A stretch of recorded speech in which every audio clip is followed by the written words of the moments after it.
Hello board gamers. Today I'm going to be doing a complete playthrough of what is easily my favorite game, Clash of Cultures, created by the brilliant designer Christian Marcuson. You probably already know that Clash of Cultures is a 2 to 4 player civilization game, and it happens to be a game I especially love playing as a 2-player game, either solo, as I'm going to be doing today, or with another human player opposite me.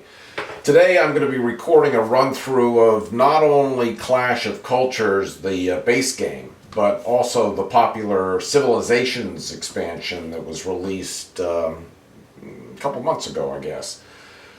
Now, as I play, I'm going to try to explain why I'm doing what I'm doing, and I'll also make mention of the differences or additions that the expansion brings to the game for those of you who might not be familiar with the expansion.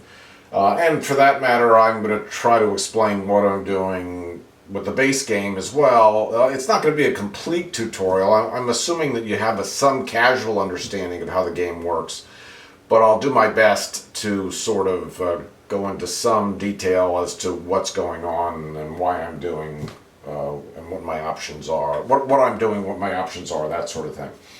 A couple other things I should mention before I begin. The Clash of Cultures rulebook shows you how to lay out the map tiles, whether you're playing a 2-player or a 3-player or 4-player game. But when I play a 2-player game, as I'm going to be doing now, I vastly prefer an alternate layout. This one that was developed by Board Game Geek user TJ Trutman, I believe. I hope I didn't blow that. His user ID on Board Game Geek is T33J. Anyhow, I think it's a much better layout for 2 players because it provides for some additional lateral movement and therefore results in a somewhat less aggressive game. And when I play solo or with other players, I tend to prefer less aggressive games anyway. So my thanks to TJ for creating this alternate tile layout. Second thing I'm going to be doing differently this morning is playing with a house rule. I prefer to use in my 2-player games of Clash of Cultures, the rule book says that there should be a total of 6 rounds, and that per round there should be a total of 3 turns, and per turn each player should take 3 actions. My house rule is one where I like to play 4 actions per player per turn instead of 3 actions per player per turn. I think it pushes the game forward more quickly, it gives players a chance to develop their civilizations more fully, that sort of thing. So normally you play 3 actions per turn. Today I'm going to be playing 4 actions per turn. Otherwise I'm going to be following the rules. Now I should note that a concern that Christian has had with this 4 actions per turn option is the problem of players springing a surprise attack on their opponent. So when we do use this option, even though I'm going to be playing a very unaggressive game today, when we do this, do play with the 4 actions per turn option, we don't allow, in other words, we have another house rule that says you cannot use all 4 of those actions to move and then attack your opponent. And I think that pretty much solves that problem. As you can see, I have the basic map tiles laid out here, but there are no player boards. That's because I'm going to be using a program I wrote to help this playthrough go more smoothly. Another advantage of using my program, which you can think of as, I guess, my own personal vassal module, I guess, is that chances are my gameplay today is going to be accurate, and for the most part I should be obeying all the rules. So if you do see me making a mistake, an obvious rule mistake, please let me know and I'll annotate the video accordingly. Or if I catch myself making a mistake, I'll do the same thing. Just because I'm going to be hoping to play correctly according to the rules doesn't mean that I'm going to necessarily be playing well. For the most part, certainly in this case I have to be playing both players, and sometimes it's hard to think well strategically when trying to work with 2 different players here and their different sets of objectives. But also for the benefit of people who are watching this video with the possible interest of taking the plunge and buying this game, or they just want to see how the game plays, I will probably skew my play somewhat anyhow to try to show as many different things as possible. For example, if barbarians or pirates show up, then I might go after them, whereas if I was playing for real, I might not go after them. But that gives me a way to show you how combat works and that sort of thing. So bear with me if I make any obvious strategic mistakes when I play today for purposes of this recording. Anyhow, let me quickly bring up the screen that shows the layout of my program, just because I'll be cutting to it in and out of my gameplay today. Now, the basic set of advances obviously are laid out here with the 9 basic categories and the 3 different governments. The player who's currently highlighted, in this case red, who was chosen randomly to go first, all of red's resources are shown here. So as you can see, red starts off with 2 food, 1 city, and 1 city piece, and therefore a score of 2. In other words, you get they do start off with farming and mining advances, and each of those are worth a half a point, so that's 1 point there. And then their starting city piece here is worth another point, so that's why each player starts off with 2 points and a score of 2 to 2, a starting score of 2 to 2. As long as I'm on this screen, let me quickly make note of some of the differences the expansion brings to the game. Now, the expansion includes 14 different civilizations of the past. Each one comes with a different set of abilities and a different set of 3 possible leaders, each with their own abilities. So anyway, in my game today, my 2 players, red and blue, were randomly assigned a civilization by my program, and as well as a starting leader. So it looks like red's going to be playing the Mayans, with a starting leader I'm not even going to attempt to pronounce. And the blue team is playing the Egyptians, with a starting leader of Ramses II. Now, for those of you who are not familiar with the civilization expansion, your specific civilization brings to the table 4 special advances that the other player doesn't have. So if we take a look at the Mayans, for instance, the Mayans have these 4 advances: terracing, stellus, if I'm pronouncing that correctly, ball courts, and calendar. Now, each of these special advances is tied to one of the basic advances. So terracing is tied to irrigation, stellus to art and sculptures, ball courts to circus and sports, and so on. The way this works is that when you acquire the basic advance, so as soon as I acquire the irrigation advance, which is over here under agriculture, and it's probably going to be the first advance that I acquire for the Mayans, then you automatically get the terracing advance. So you don't specifically acquire these, you just get them when you acquire the corresponding advance. Now, under normal circumstances, if I acquired irrigation, I'd get a half a point for that. But because irrigation is tied to terracing for the Mayans, I would also get terracing. Therefore, I'm getting 2 advances for the price of 1. And instead of getting 1 half point for irrigation, I'm getting 1 full point for both irrigation and for terracing. As you can see, the terracing advance allows the Mayans to collect ore, wood, or food from mountain spaces, and also allows settlers and leaders to ignore mountain terrain penalties. Not army units, but just settlers and leaders. Normally, you can only collect ore from mountain spaces, so the Mayans are going to be able to collect ore, wood, or food. And normally, if you move into a mountain space, you're stuck there until you move out of it on a subsequent turn. Once you move into a mountain space, the rules say you stay there for the balance of that turn, because it's the mountains. But the Mayans are, of course, are so adapted to the mountainside that they have no trouble moving around and through the various passageways of mountains and don't suffer that same penalty that other civilizations might have to deal with. Now, in addition to the 4 special advances that the Mayans have, the leader also has 2 special advances. As I said, there are 3 leaders. They're randomly assigned in order, so you get the first one, and then if that leader is killed or you decide to knock him out of the way and bring in another leader, that's the only time you'll see one of the other leaders that belong to your civilization. So in this case, Kanish, I guess it's pronounced, Janab Pakal, that's about as far as I'm going to take it.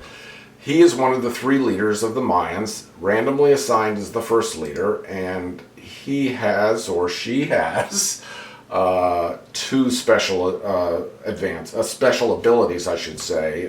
Swift, when moving with settlers, during a move units action, he and the group he's with may move 2 spaces per move action instead of just 1, which is the normal rule. And then also art and architecture, which says he can pay 1 culture token to in place of any 2 resources when he's increasing his city size. Usually the abilities of the leader are associated with the city the leader is occupying or the units that the leader is with at the time. So I think in all cases that's probably true. There might be 1 or 2 exceptions where a leader ability applies to all units or all cities, but as far as I know, I believe for the most part it's just the leader's city and the leader's group that he's with if he's on the move. Anyway, as you can see, red has been chosen to go first. One other thing I should point out, last thing, when you're playing basic Clash of Cultures, or even when you're playing the Civilization expansion, for the most part you are starting with this starting tile. But in the Civilization expansion, there are 5 special tiles, and it just so happens, for 5 special civilizations that get a custom tile. And it just so happens that both the Mayans and the Egyptians have a custom tile assigned to them. In the case of the Mayans, it favors mountain spaces. And in the case of the Egyptians, obviously, not surprisingly, it favors desert spaces. So those are 2 of the special tiles that come with the Civilization expansion. So I'm going to put on my settler, my starting size 1 city, and the leader, who looks pretty much like a settler except he's translucent. So here's a red starting leader, red starting settler, red size 1 city, and red's leader Kanish. So there's Ramses II versus Kanish, or whatever his name might be, however it might be pronounced. And I think we're pretty much ready to go. Let me just show you. So obviously this is the normal board you play with, and that my computer will be taking the place of today. And also, when you're playing with the expansion set, you get a card. So this happens to be the Mayans card. So the card, your Civilizations card, just sits to the side of your Civilizations main board, your player board, and you can see what the 4 special advances are and their descriptions and the generic advance that their special advance is tied to. Anyway, I am going to not be using those today, and therefore I have a much cleaner table space. And I think that pretty much covers it. So yeah, let's get underway. Okay, we're starting with red. 4 actions per turn. My first action, which is, well, certainly because I have the terracing advance, but also it's sometimes the first action even when you're not playing with the Civilizations expansion, because irrigation just happens to be a very popular advance. I start off with my 2 food, and I'm going to spend that 2 food to take the irrigation advance. So I'm going to get that, and as you can see, I automatically got terracing. So now I can collect food, wood, or ore from these mountain spaces. Wood only from the forest spaces, and food only from the fertile spaces here. Okay, my second action, now because irrigation is a yellow advance, I get a mood token for taking that advance.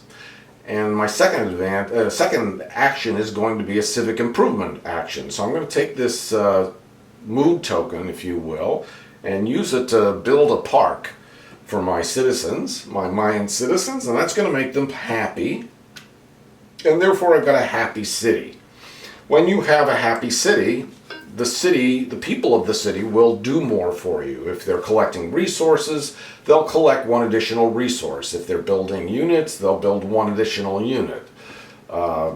If they're that's basically the sort of thing. You get one that little extra edge when your city is happy. The three possible states of a city are being happy, or being neutral, or being angry. You really want to try to avoid being angry, because then they'll only collect one resource for you. Normally they'll collect whatever the size of the city is. So this is a size 1 city. He's happy, and therefore instead of collecting one resource, he'll collect 2 resources from me. So as my third action, I'm going to have my city collect resources, 2 resources. And they can collect resources from the space they occupy, as well as any adjacent space that's been revealed that is not occupied by another city or an enemy unit. So I'm going to take a food from fertile and a food from one of the mountain spaces, again because of my terracing advance. That's the only reason I can do that. And I'm going to collect 2 food. So now I'm back where I was started, except now I have a happy city and the irrigation advance, in addition to my farming and mining advances. For my fourth and last action, I'm going to move my settler off in this direction and explore this tile, so we can see what it is, see if it happens to be occupied by any pirates or barbarians, whatever the case may be. Let's see, it says your leader has an advantage when moving units, so I'm just going to refresh my memory. Moving with settlers only during a move units action, he and the group may move 2 spaces per move action. Oh, you know what? I think I'm going to do that. So I'm going to, instead of moving 1 space, I'm going to move 1 space, 2 spaces, and plot myself here in the corner.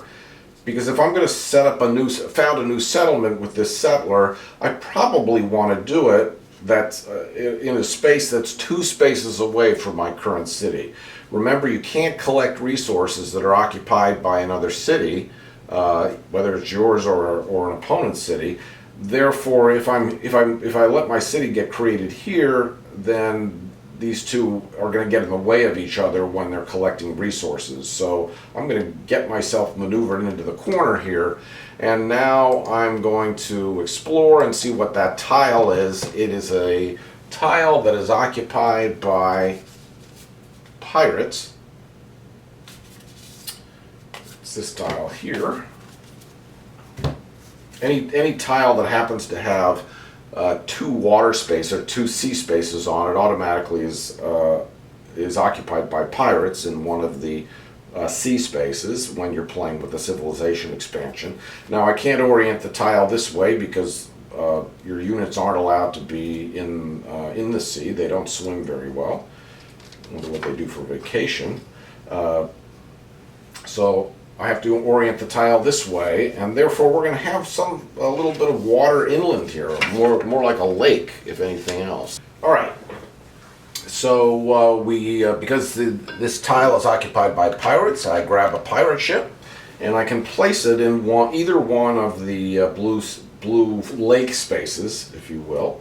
So I will put it here.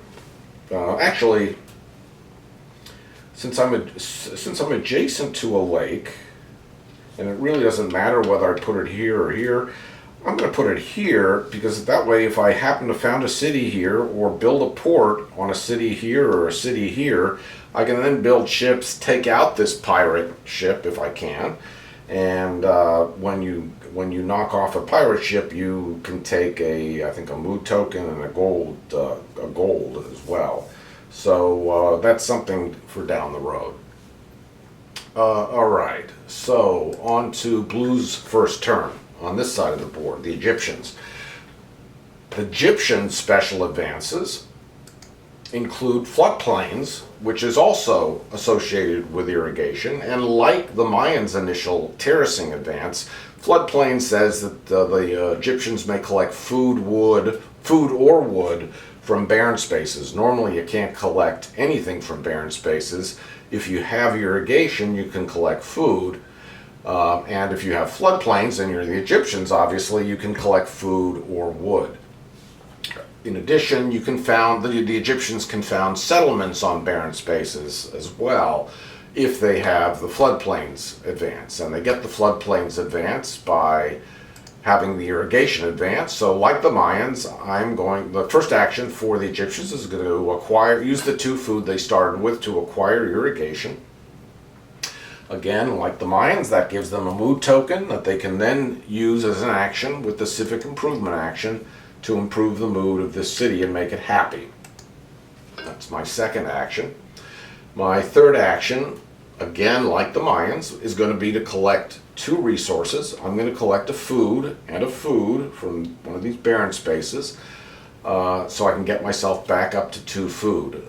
In the beginning of the game, because it takes 2 food to acquire an advance, food is probably one of the more important resources to collect right off the bat.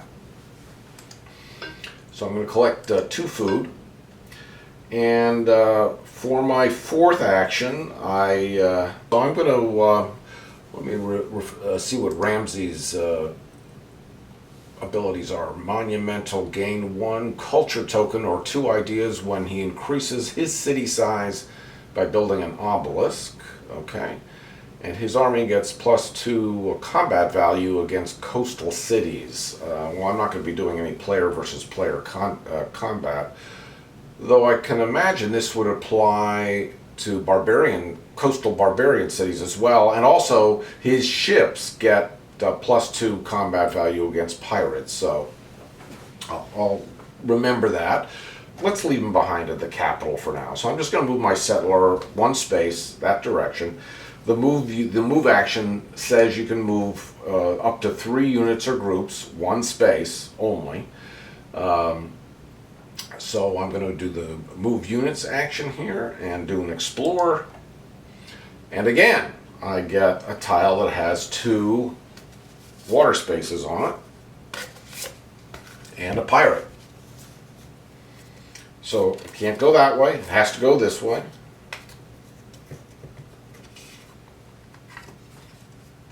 So that puts my settler on that space there. And now I'm going to grab another pirate ship, and since my aim will probably be to build a new settlement over here, I'm going to put the pirates there in the event that I want to attack them some point down the road. Okay, so that's where the pirates are going to end up. And that's the end of the Egyptians' first turn. So on to the second turn now, back to the Mayans. And what are we going to do for our next action, our next turn? Okay, obviously we want to get a new city started here, so I'm going to do the found city action. And when you do that, it doesn't cost you anything, you just found it. You take the settler, you take him off the board, and he is replaced by a new city piece. Now, the way the number of cities you have on the board dictate the maximum size of any one of your cities. Prior to founding this new second city, this city could not have grown and cannot grow in size because there's only 1 city on the board, and therefore the maximum size of any one city is size 1, which is what that is. Now that I have 2 cities on the board, the maximum size of any of my cities is size 2. So I can now add a piece to this city, and I will most likely add a port, assuming I grab the appropriate advance, which I'm about to do. And if I can, I may add a port here as well, or maybe something else. And that reminds me, I have forgotten one of the key rules, and that is before you start the game, each player gets a starting objective card and a starting action card. The objective card is worth 2 points if you complete either one of the objectives, the top objective or the bottom objective. So the Mayans have collected the merchant objective, which says that you'll get 2 points. They'll get 2 points if they collect all 4 of the economics advances. In this case, that's bartering, trade routes, currency, and taxation. Or if they, or immediately after a battle when they have eliminated a settler or a ship that was part of a trade route. Again, we're not going to be doing player versus player combat, or at least I don't expect to. So if I'm going to complete this objective, it's probably because of this top objective, getting all 4 economics advances. You want to go after these objectives. That should be a big part of your strategy. As I said, they're worth the second most points you can get in the game. I mean, you got 1/2 point for any time you get an advance. You have 1 point for each of your city pieces. So right now I've gotten a second point for this second city. These objectives are worth 2 points. And if you happen to build a wonder of the world, those are worth 5 points. So that's not going to happen until later in the game. The action card that the Mayans have drawn is Leap of Knowledge. For a free action, they can get an idea resource for each academy that they have. An academy is a city piece that they build to expand the size of these cities. So when I increase city size, not only, well, I probably want to do so by building an academy, at least at some point, maybe not initially. The other thing, the bottom side of any action card is a combat-oriented action that they can take. Again, it's one or the other. You can't take both. This can be used when they're in combat, and I'll explain that when the time comes. This is just a generic action that they can take as a bonus. They can do one or the other, not both. Same with the objectives. For purposes of the Egyptians, one of their objectives is to have 4 happy cities. They're 1 happy city closer to attaining that goal. Alternatively, they can get 2 points for Conqueror immediately after capturing another player's defended city, meaning a city with an army and or fortress. Again, probably not going to happen in this game today, so we're going to focus on those happy cities. They draw the action card that says City Growth. Pay 1 culture token to play as an action at no resource cost. They may activate a city and increase its size without having to pay any resources. So that's actually very nice. It usually costs 1 food, 1 ore, and 1 wood to increase the size of a city. They'll be able to use this card to do that for free, except for the cost of the action. And this too, of course, like all action cards, has a combat action that can be used on the bottom if they don't use the one on the top. More likely, I am going to use this top action when I'm ready to increase the size of a city. Okay, anyway, that should have been done before we started. I got that out of the way. Let's get back to the Mayans and their second action. Again, the first action was founding a city, which I've done. My next action, well, I know I want to build a port. In order to build a port, you have to have the fishing advance. Each one of the various possible buildings that you can create are tied to one of the top advances of these various categories. Now, when you move into a new category, you can't just grab any advance. You have to take the first advance first. Once you acquire the first advance of any category, you can then acquire any of the other 3 in any order that you want at any time that you want. Governments are a little different. You have to have the first advance of the category right above them. So in other words, if I want to start a democratic government at some point in time, I have to have both the writing advance and then the philosophy advance, the top and bottom advance. That will allow me then to get voting, and after I get voting, I'll be able to have acquire any of the other advances under the democratic government category. You can only have one of the three governments. You can't have multiple governments for obvious reasons. All right, so I have, so because I want to build a port, I'm going to acquire the fishing advance. And because fishing is yellow, that uses my 2 food. Fishing's yellow, I get another mood token, and therefore I'm now going to use the civic improvement action once again to make this city happy. Okay, that was my second and third actions. Now it's my fourth action. What I'd like to do next is build a port, either here or here. I cannot do so unless I have some resources to do that. So let's collect some resources. I have to have 1 food, 1 ore, and 1 wood. And these happy cities are able to collect 2 resources. So at best, right now, I'm going to collect 2 resources with the home city here. I'm going to collect a food and an ore. Food and an ore. So I am 1 wood away from being able to build a port on either one of these cities. That ends the Mayans' turn, however, so now we're over to the Egyptians over here. Now the Egyptians, as I said, want to get this settler in the corner so they can found a city. So my first action is going to be a move units action. Again, you can move up to 3 units or groups of units, which I'll explain somewhere down the road. 1 space. So I'm going to move this settler 1 space. I could move my leader 1 space, but I'm going to leave Ramses where he is. So that's my first action. My second action is going to be to found a city. So I'm going to swap this settler piece for a city piece.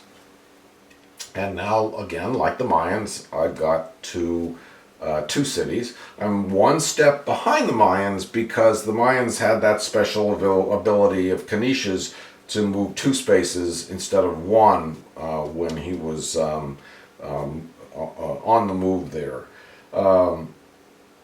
And by the way, I did move this way, so I didn't have to.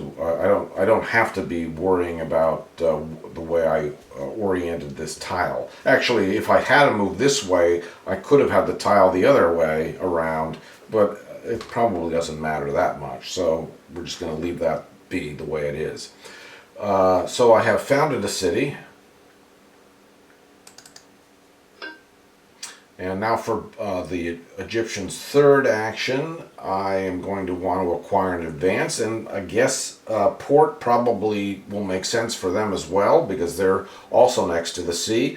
And in order to do that, I need to acquire the fishing advance with the 2 food I collected from the last turn. So I'm going to acquire fishing as my third action. That gives me a yellow token, a mood token, and for my fourth action, I will do another civic improvement to make that city happy. And that ends my second turn. Okay, we're back over now to the end, and just a note, we're now at 2 happy cities. Remember, the Egyptians have this objective they're shooting for to have 4 happy cities. Back over to the red side. And the Mayans, they just were collecting in an effort to build a port. They collected a food and an ore, so we're going to do another collection this turn, again with the base city, with the home city, and I'm going to show you something I do when I'm collecting. Now, when you're collecting resources, or you're building units, or you're increasing a city's size, the city involved in that action has to be what's called activated. And I use these little red X tokens that come with the game. They're actually used for a different reason. They're used to indicate exhausted spaces, but that doesn't happen that often. So I use them to indicate when I've activated a city, so I remember that if I activate that city again a second time, their citizens aren't going to be so happy then, because I've activated them a second time, and therefore the happiness token will leave the city if I activate it twice. If I happen to decide and activate the city 3 times, then the city's going to be angry, and that's going to be that. I won't be able to activate it again. But each city can certainly do 1 activation without any problem. So I'm going to do a collect resources action here. Well, actually, let me think about this. Where do I want to build with this port? Well, Kanish is over here, and he gets, what was his benefit?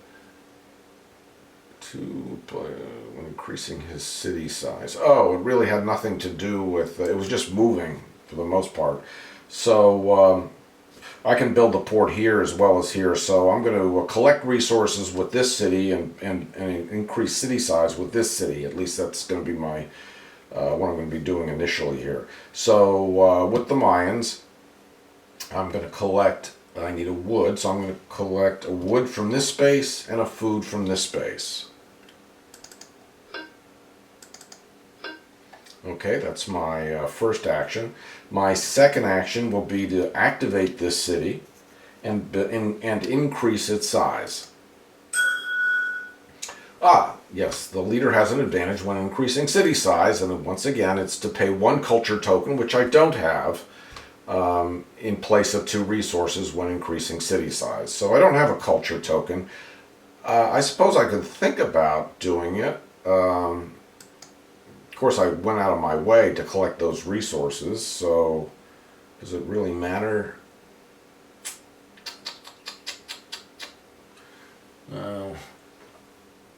Yeah, let's forget about that leader ability right now. I'm sure it'll come into play some point down the road. Let's spend the resources to build this port. So I'm going to grab a port piece and attach it to this city so it extends into the sea space.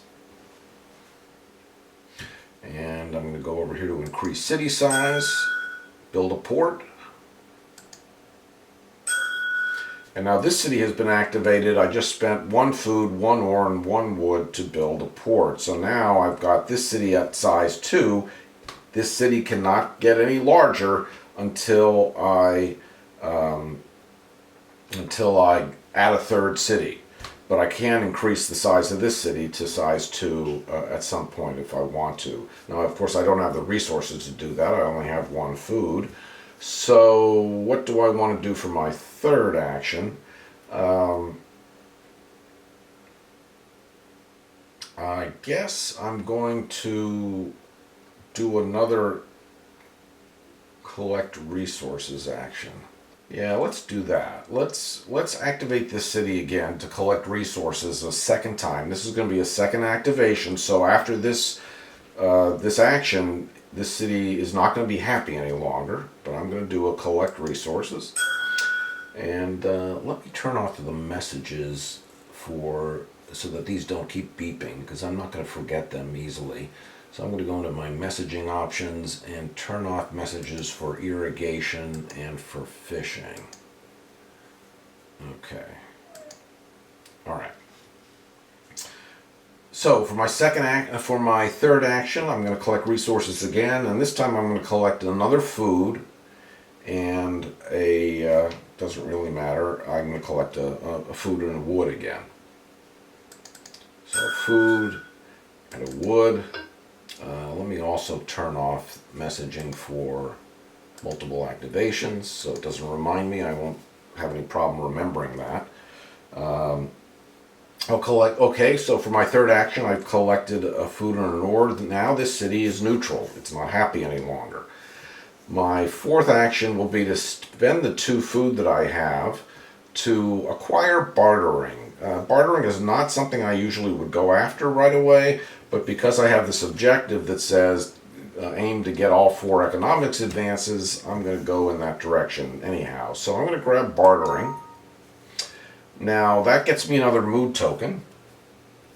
So here's my mood token that I just earned from bartering, and it goes in my stockpile. I can't spend it without doing a civic improvement action, so that's not going to happen until my next turn, because this was my 4th action. However, as soon as your level, your mood token level, meaning the number of mood tokens you collected since the beginning of the game, or put another way, the number of yellow advances you've made. And I've made 3 so far. So when the number of yellow advances that you've made hits 3, 5, or 7, or the number of blue advances you've made since the beginning of the game hits 3, 5, or 7, then you have to resolve an event. Which is a card that is drawn from the event card deck. So because that happens anytime you hit level 3, 5, or 7 on yellow or blue, that means that each player will at some point or another draw up to a maximum of 6 possible event cards. This is the first event card for the Mayans. And I have all those built into my game here. So look at that. Red, you have gained 2 gold. That's what this icon in this event card indicates. So I'm going to give 2 gold to the Mayans and bring their gold level up to... Oh, I'm sorry, the card, my program did that automatically, so it brought my gold level up to 2. And now we resolve wildfire. If you have any cities founded on forests, select one. I do. I'm not going to like the sound of this. Okay, the mood of that city must be reduced 1 step, and in any other player cities on forest spaces that are connected to that city by a continuous chain of forest spaces. So there's a forest space here, there's a forest space here. If you have any cities founded, but I would think this city would have to be on a forest to be affected by that fire. The fire pretty much goes only this far, so I think this city is safe, but this city now is no longer going to be happy. Now I should note that if I happen to have the Myths Advance, the Myths Advance allows you to spend a mood token to not have this happen to you. And I had that mood token, but I didn't have the Myths Advance. If I had only taken that instead of bartering, I might have been able to avoid this mood reduction. But as it stands now, this city is going to be neutral, and in order to make it happy again, I'm going to have to spend 2 mood tokens. In order to make a size 2 city happy, or to increase the mood of a size 2 city, you have to spend 2 mood tokens instead of only 1 for a size 1 city. Similarly, for a size 3 city, you have to spend 3 mood tokens, and so forth. Anyhow, I've now got 2 neutral cities, and I'm not terribly happy about that, but that's the way it goes. These are random events I have no control over. So that goes away. My turn is over, so all these little tokens go away, and I go back to the Egyptians. This is going to be their 3rd turn. We're into the 3rd turn now. So that was the Mayans' 3rd turn. This is now the Egyptians' 3rd turn. Let's see what they're going to do. Okay, so we've got 2 happy cities. We have both of them size 1. We have no resources, so we need to start collecting. So I'm going to activate my home city here, and again, let me remind myself about Ramses, building an obelisk, and combat against coastal cities. His ship gets +2 combat value against pirates. Well, in retrospect, it might have been nice if I moved Ramses with my settler way back when. He would have been over here now. As it stands, I'm not going to waste the time to move him, so I'm going to hope that if I build enough ships, I can take out that pirate in combat. So, for my first action, I am going to activate this city and collect some resources. It's a size 1 happy city, so I can collect 2 resources, and I'm going to collect a food, and I can collect food food or wood from barren spaces, so I'm going to collect a wood as well. Okay, that's that. For my second action, let's activate this city a second time, the same city, and this time we're going to collect a food and an ore. So I'm going to collect food. Oops. Food and ore. So I've activated this city twice. It's no longer happy, so that has to go away. I'm going to put that over there. I'm going to acquire.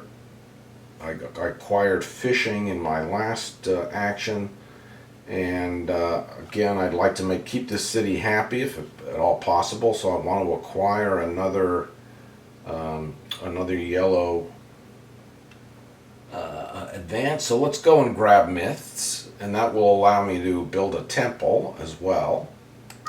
So I'm going to acquire myths with the 2 food that I had. That again raises my mood level up to 3, so now I must draw an event card for the Egyptians. If I had the sanitation advance, which I don't, players could ignore this. Neither of us have the sanitation advance. All players have to remove 1 of their units from any land spaces, or 2 if they have the roads advance. Neither of us have any units meaning settlers or army units. Players who have fewer land units than they are required to remove, both of us, must reduce the mood of a city for each missing unit. Great. So we have to reduce, each of us has to reduce the mood of one of our cities. Oh, wow. Not what I had in mind. All right. The Egyptians are going to reduce the mood of this city over here.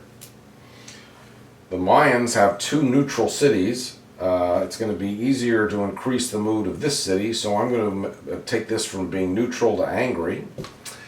And first order of business for both teams now is to collect more mood tokens and try to restore the mood of these cities that are not so happy anymore. Too bad for that epidemic. Anyway, we're at the 4th action for blue. In order to acquire another advance, I need to collect some more food. So I'm going to activate this city here and collect. The best he can collect there is 1 food. So that's the end of blue's turn, and that ends the round. That's that's 3 turns now for each team. Blue has 2 neutral cities. Red has an angry city and a size 2 neutral city. And now we move into the status phase. That's sort of like the upkeep phase. So in the status phase, the first thing you have to resolve is, does any team have any status phase related objectives? No. We know that the Mayans are aiming to try to get all 4 economics advances.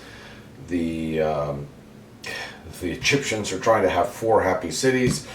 They're a long way from that right now, so nobody's acquired any objectives. The next part of the status phase is that each player receives 1 free advance, completely free. No, it doesn't cost them any action, doesn't cost them any food. So for the Mayans, well, I know that both of these players want to have more yellow advances because they need to increase their mood levels. So there are no more yellow advances in the economics category. I think I'm going to grab myths for the Mayans the same way I got it for the Egyptians. So the Mayans are going to take myths, learn all about myths and rituals and things like that. And the Egyptians, for their free advance, I think I'm going to take state religion.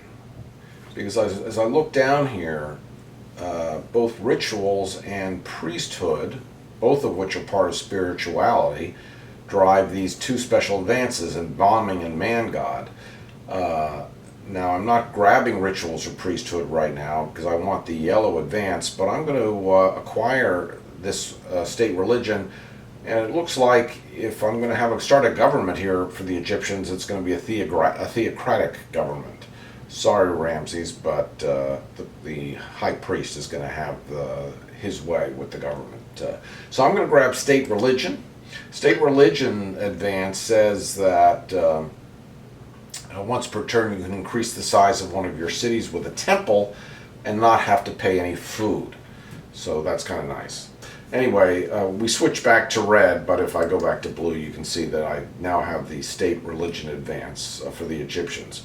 Okay, the next part of the status phase is that each player draws one new objective and one new action card. So for the Mayans, their new objective is either own more cities with ports than any other player. Right now, that's they own more cities with ports, but that has to happen as of the next status phase. Or immediately after having fought two different armies or cities on your turn, even including barbarians, and winning or capturing at least one of them. So, great. That's for the Mayans. Their new action card is to, as an action, you can pay a culture token and draw two more objective cards and keep one. Okay. The Egyptians are going to grab a new objective. Influence, you have more opponent's city pieces under cultural influence than any other player. Cultural influence doesn't really happen till later in the game, so that's nothing I'm going to be too worried about right now. Or civilizer, immediately after capturing a barbarian settlement defended by at least two barbarians. Okay, and their new action card. Heroic General. Play after winning a battle against an enemy army, including barbarians. Increase the mood of a city of your choice for free. Oh, that's nice. Okay, I have to remember that. Of course, we're going to need barbarians to spring up in order to take advantage of that. Okay, next part of the status phase. Each player may raise one of their cities in exchange for a gold. I don't think either player wants to do that. And each player has the option of booting their leader out of the picture and promoting somebody else to be the new leader. I'm not unhappy with either Ramses or with Kanish right now, except for Kanish's name, but I have a feeling that his replacement wouldn't have much a name I'd be able to pronounce either. So we're going to just ignore that step and move on. Now, because the total mood and culture level of the Mayans is at 4, that's right here, and the culture, the total mood and culture level of the Egyptians is 4, then the starting player doesn't change. If the Egyptians happen to have a higher mood and culture level, meaning more blue and more yellow advances that they acquired that were either yellow or blue, then blue would have had the option of becoming the starting player, the first player. As it stands, nothing changes. So the Mayans will continue to go first, and now we're into round 2, and the Mayans are going to take the first of their 4 actions. Well, we know that... okay, hang on a second. So let me make sure I got this right. So the Mayans have 2 mood tokens. I'm just going to put them here to the side. One I used when I made the city angry, and I shouldn't have. They still have the 2 mood tokens on deck. The one from earlier and the one because they just acquired myths. And similarly, the Egyptians have 2 mood tokens on deck as well. So they've got a little head start here toward making their cities happy again. So, I can either spend these 2 mood tokens as a civic improvement and make this city happy, because it's a one mood token to go from angry to neutral, and another mood token to go from neutral to happy. Or I can spend these 2 tokens to take this size 2 city and make it happy again. I'm going to do that civic improvement action, spend both mood tokens to let this angry city go from angry to neutral to happy. So I spent my 2 mood tokens.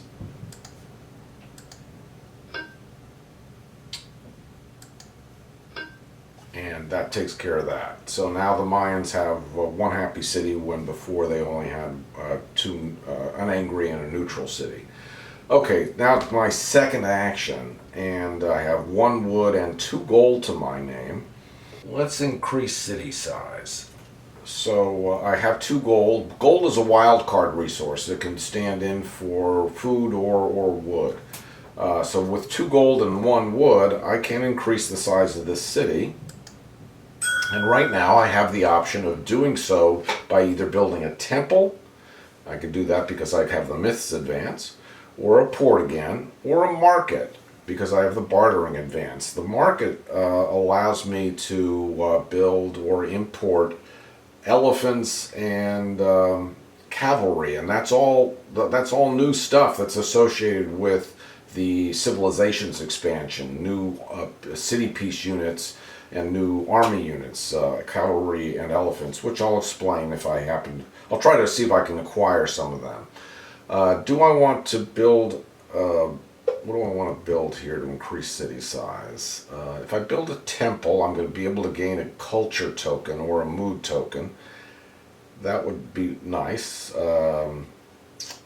Obviously, we know what happens if I build a port. If I build a market, I can build cavalry. Right now, I need that mood token more than anything else. So I'm going to build, I'm going to increase city size here by building a temple. Okay, so this city is now size 2. It's happy, and I've activated it. So I've got to make note of that with that token. And now I have 0 resources, but I have 2 size 2 cities that can no longer grow or expand until I found another city. So that means in order to do that, I need to get some. Another settler on the move here. Now, settlers cost are created by the build units action, and a settler costs 2 food.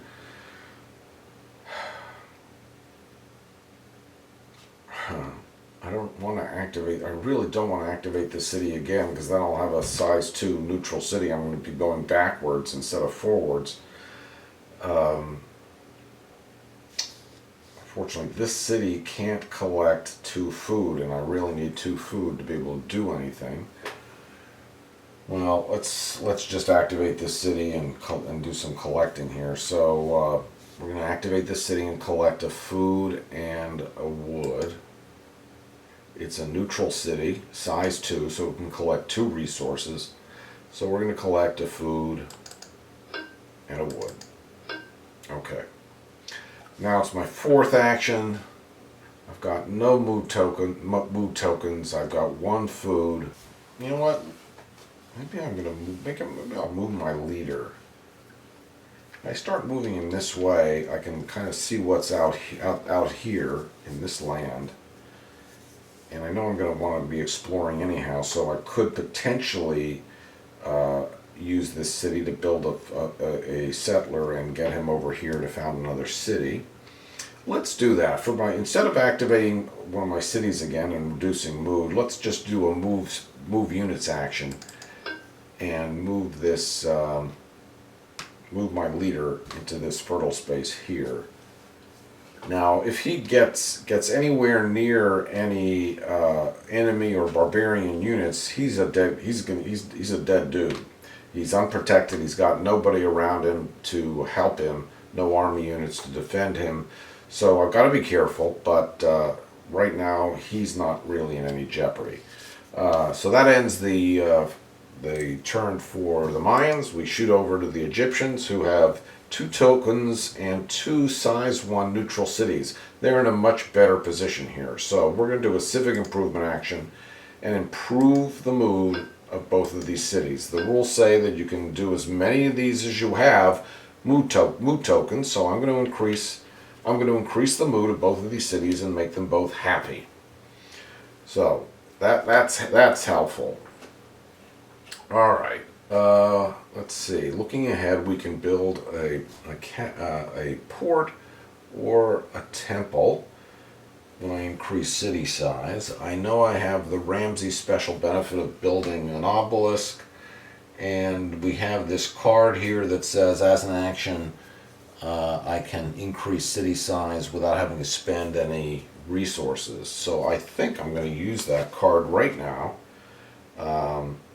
And let's increase this city size by building a port.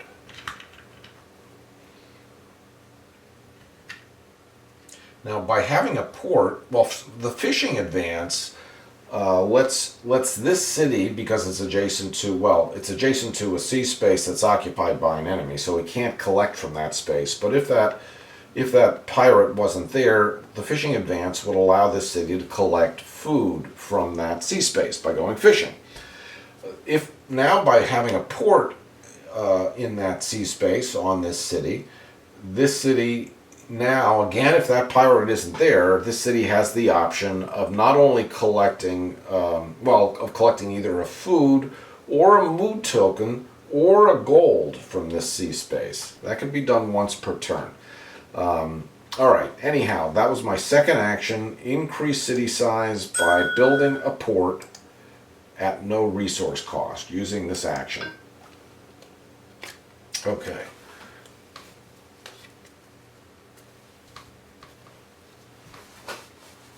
Alright. What was Ramsey's deal? Oh yeah, increase city size by building an obelisk and get 2 ideas. Well, maybe that's what I'm going to do. Now, in order to build an obelisk, I have to have art and sculptures. In order to have art and sculptures, I need to have 2 food.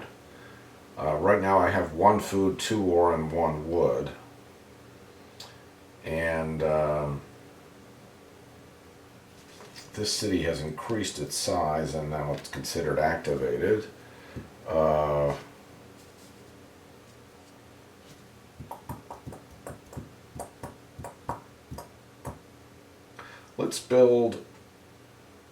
Let's collect resources with this city. And I'm going to grab a food. It's a size 1 happy city. You can collect 2 resources. I'm going to grab a food. Now, my maximum food is 2. I can't have more than 2 food. My maximum event, but any other resource is 8. In order to get my maximum food to 8, I have to have the storage advance. Otherwise, if I don't have the storage advance, my people aren't smart enough, and all the food, extra food they collect, just spoils and is of no use whatsoever. So right now I'm limited to 2 food. So that's 1 food via collection, and now for my second collection, I'm going to collect a wood from this space. I could have just as easily collected it from either of those barren spaces. So I'm going to collect a wood. That was my third action. Now for my fourth action, I'm going to activate this city a second time to build another settler. It will reduce the mood to neutral, but the city size is only going to be 1.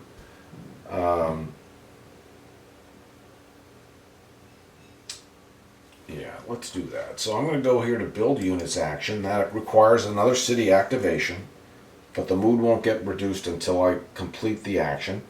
The city is a happy size 1 city, so I could build 2 units, either a settler or a unit. Can't build a ship, it's not next to water.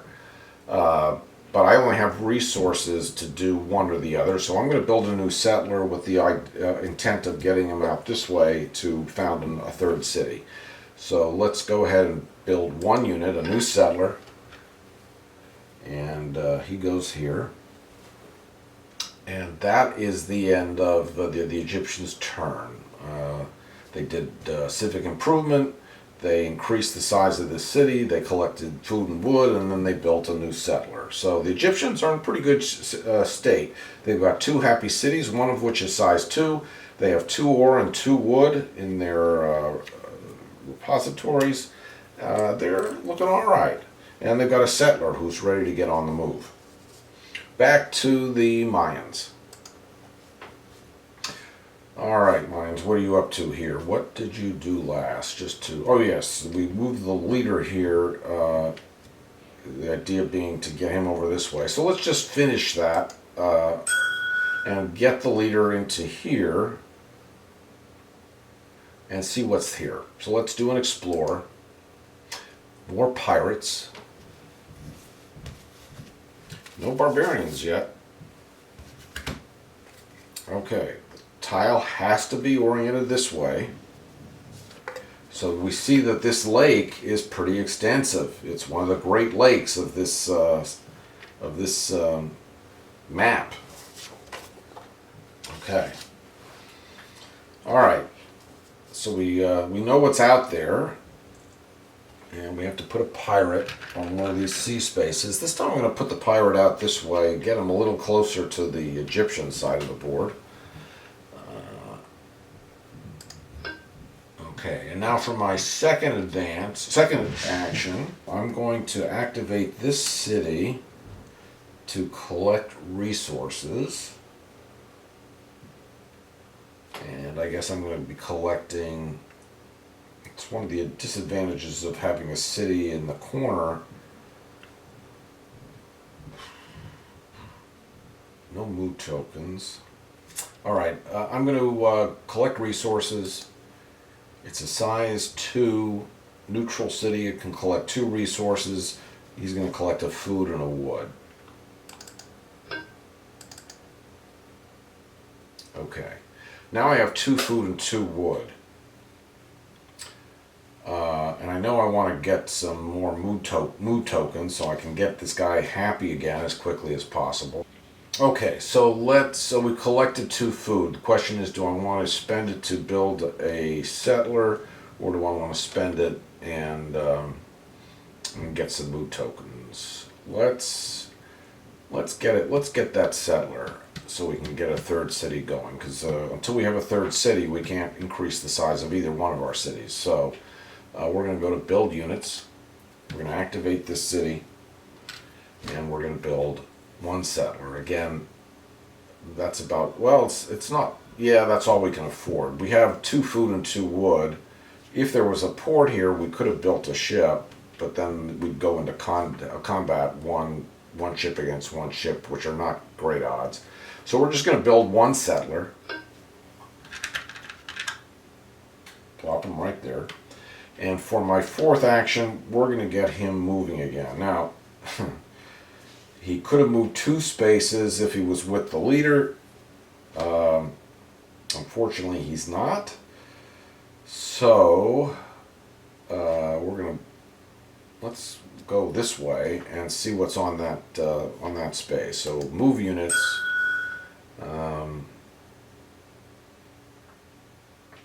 Explore. And we've got barbarians. Okay. So I could actually orient this tile either way. I'm going to orient it this way.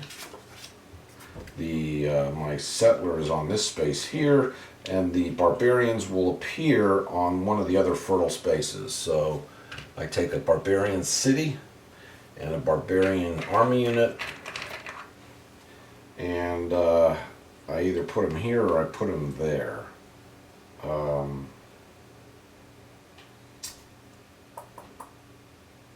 Doesn't really matter that much. I'm going to stick them over here.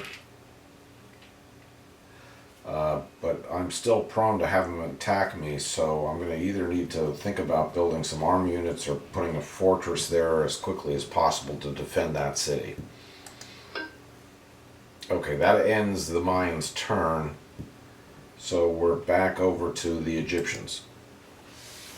The blue side. This is now the 2nd turn of round 2, and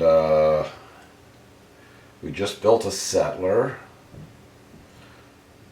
Now if I go this way, he's going to get stuck in the mountains, so clearly I want to go this way. Ramses, I know we can build an obelisk, and he gets some combat value against pirates.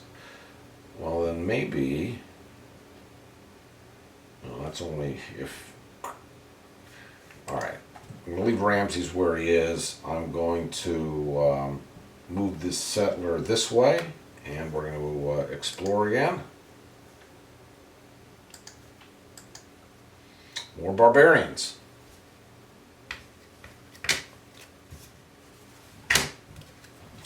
Okay, which way did I move? Went this way. So again, the tile can be oriented either way.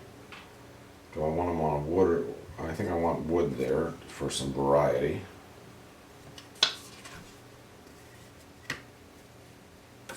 So that puts him there, and that was my first action. We got to get barbarians, so the barbarians are in packs, as we can see, and so a barbarian city and a barbarian unit appear there as well. So they're sort of side by side, looking out for each other.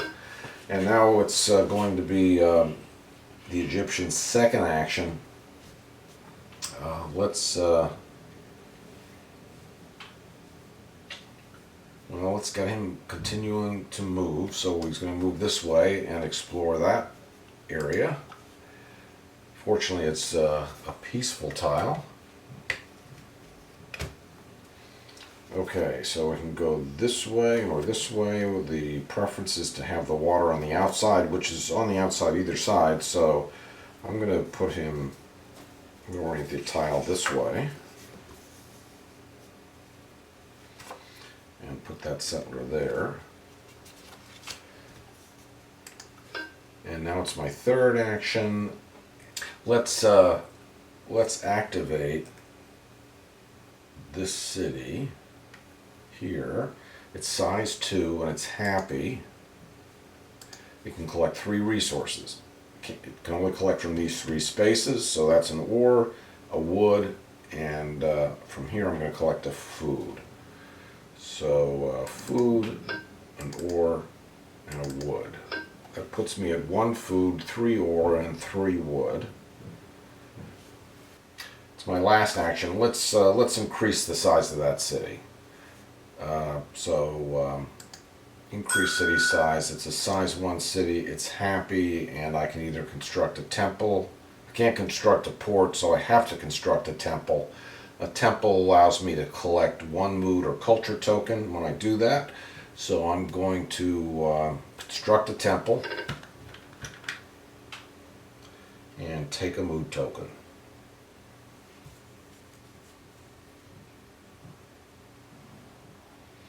Okay, so we'll put that there. And my turn's over. Okay, turn 3 for the Mayans. So we just started, we had this settler who was on the move. I guess that was the last thing we did. Take these tokens off the board.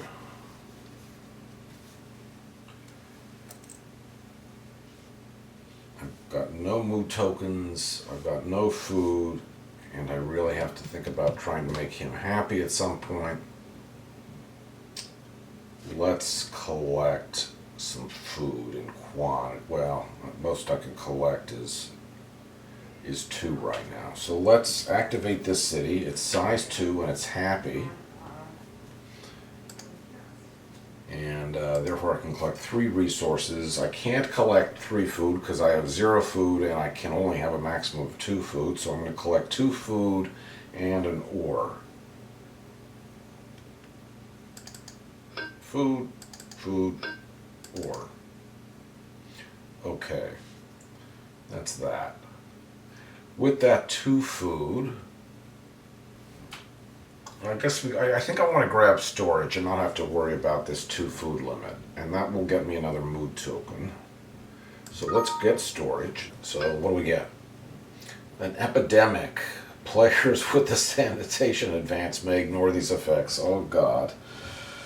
Oh God. Nobody has sanitation. All players lose 1 from the following, their choice, for every 2 cities they have rounded down. Okay, each player has 2 cities, so they have to lose 1 thing. They either lose a mood token, a culture token, a resource, an action card, or an objective card.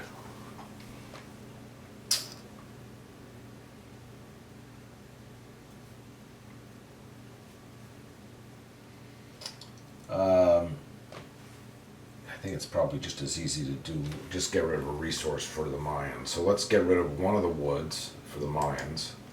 And for the Egyptians, same thing. Let's drop a wood, pay a resource. Okay. So much for that. Boy, these epidemics are getting to us. Third action. We activated this city. We collected a bunch of resources. We acquired storage. We have a mood token. Let's get this settler over here. So we're going to do another explore. And again, nothing bad shows up.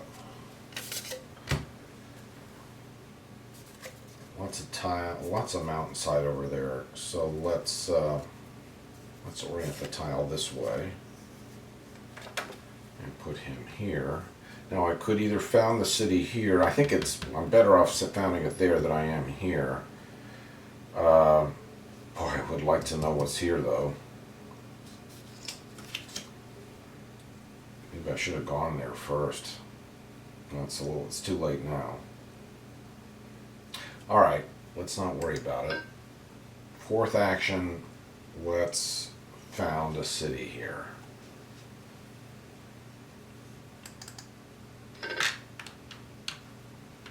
Okay, so the Mayans have 3 cities as opposed to the Egyptians only having 2. And it's the turn 3 for the Egyptians. So their settler just moved here. I think it makes sense to just found a city there, just like the Mayans did. So let's do that.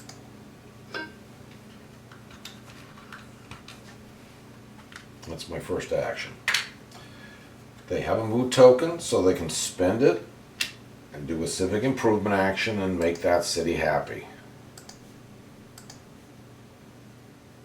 Oh, I take that back. According to the computer, they don't have a mood token. Somewhere along the way, I'm not sure what happened, but I'm going to assume the computer's right and that I'm wrong. I know I got state religion at some point, but I don't remember when I spent it. But be that as it may, let's assume the computer's right here. Hopefully it is, and it's now blue's second action with 1 food, 2 ore, 1 wood. Well, maybe we should take advantage of this action card. Increase the mood of a city of your choice for free if I win a barbarian city in battle. That will require me to build 2 units and then move them. And Ramses doesn't give me any benefit.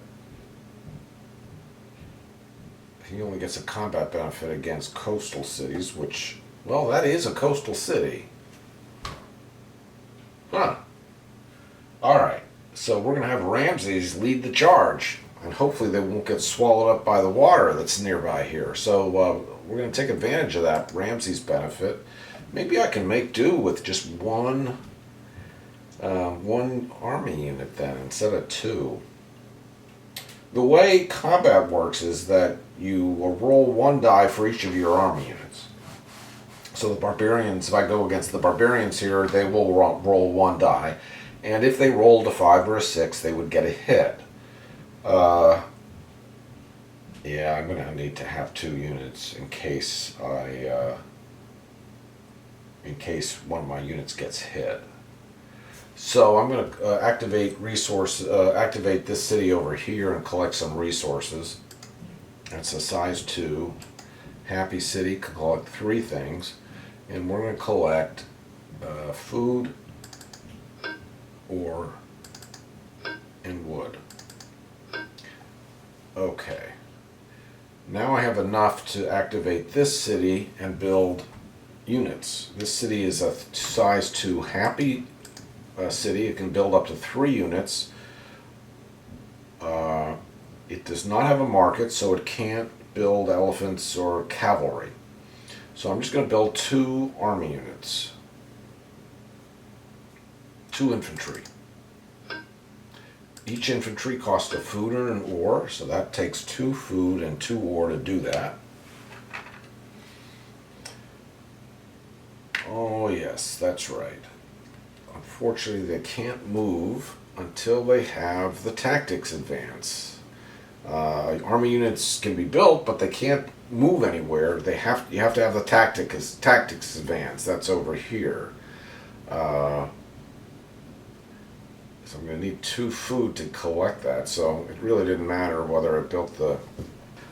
I'm just going to collect resources with this size 1 city. It's neutral. It can only collect 1 resource. I'm going to collect a food. And I'm just going to end my turn there.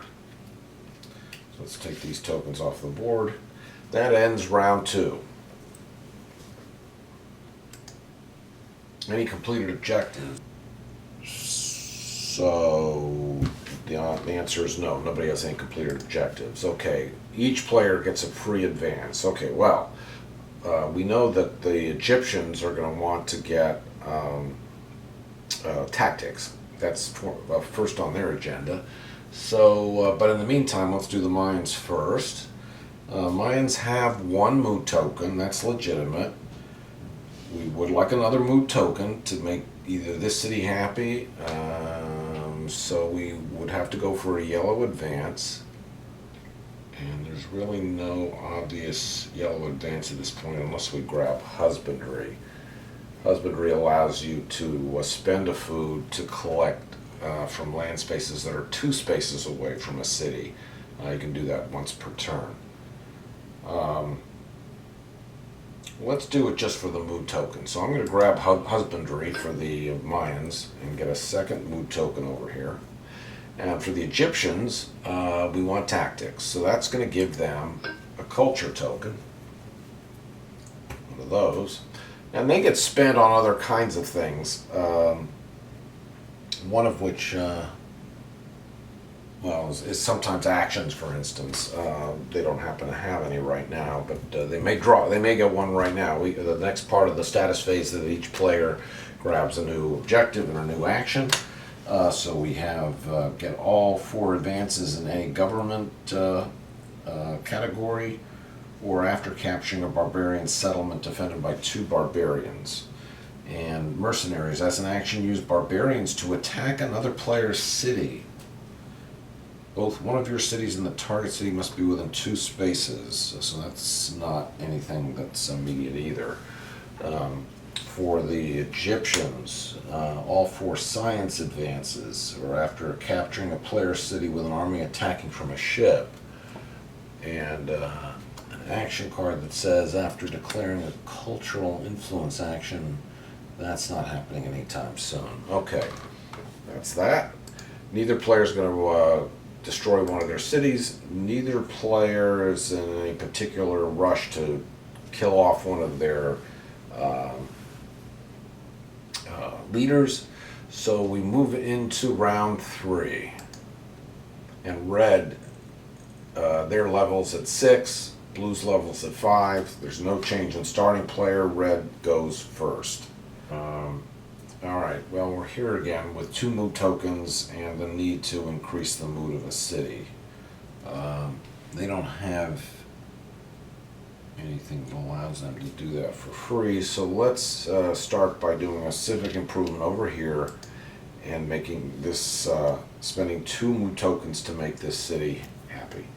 So it's a size 2 city. We're improving the mood to happy, costing 2 mood tokens, so we're out of mood tokens. Okay, that was my first action for the Mayans. My second action. Well, I can think about collecting wood and building ships. I can think about getting this guy happy. All of these things require resources. Let's start. He has storage right now, so he's not limited.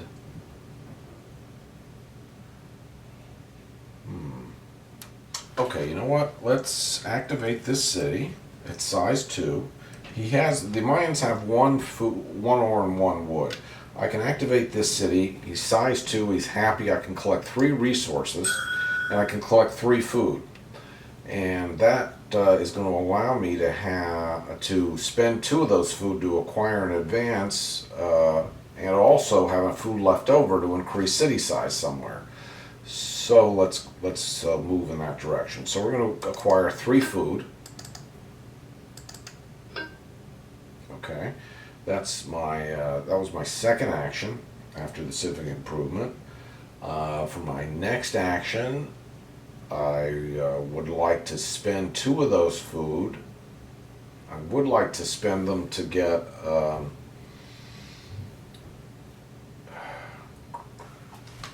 they get an idea for each academy. So I would like to be able to build academies. In order to do that, I have to have the writing advance, which will open up other yellow advances. So let's grab writing and take a culture token.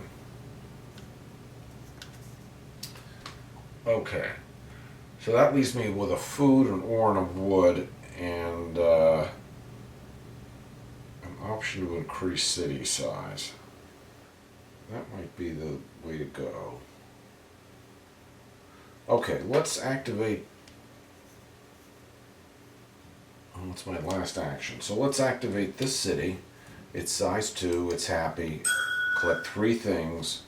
We're going to collect. Oh, I'd like to get that pirate out of there. Maybe it wasn't such a good idea to plop him there after all. Well, can't worry about that right this second. We're going to collect a food and 2 wood.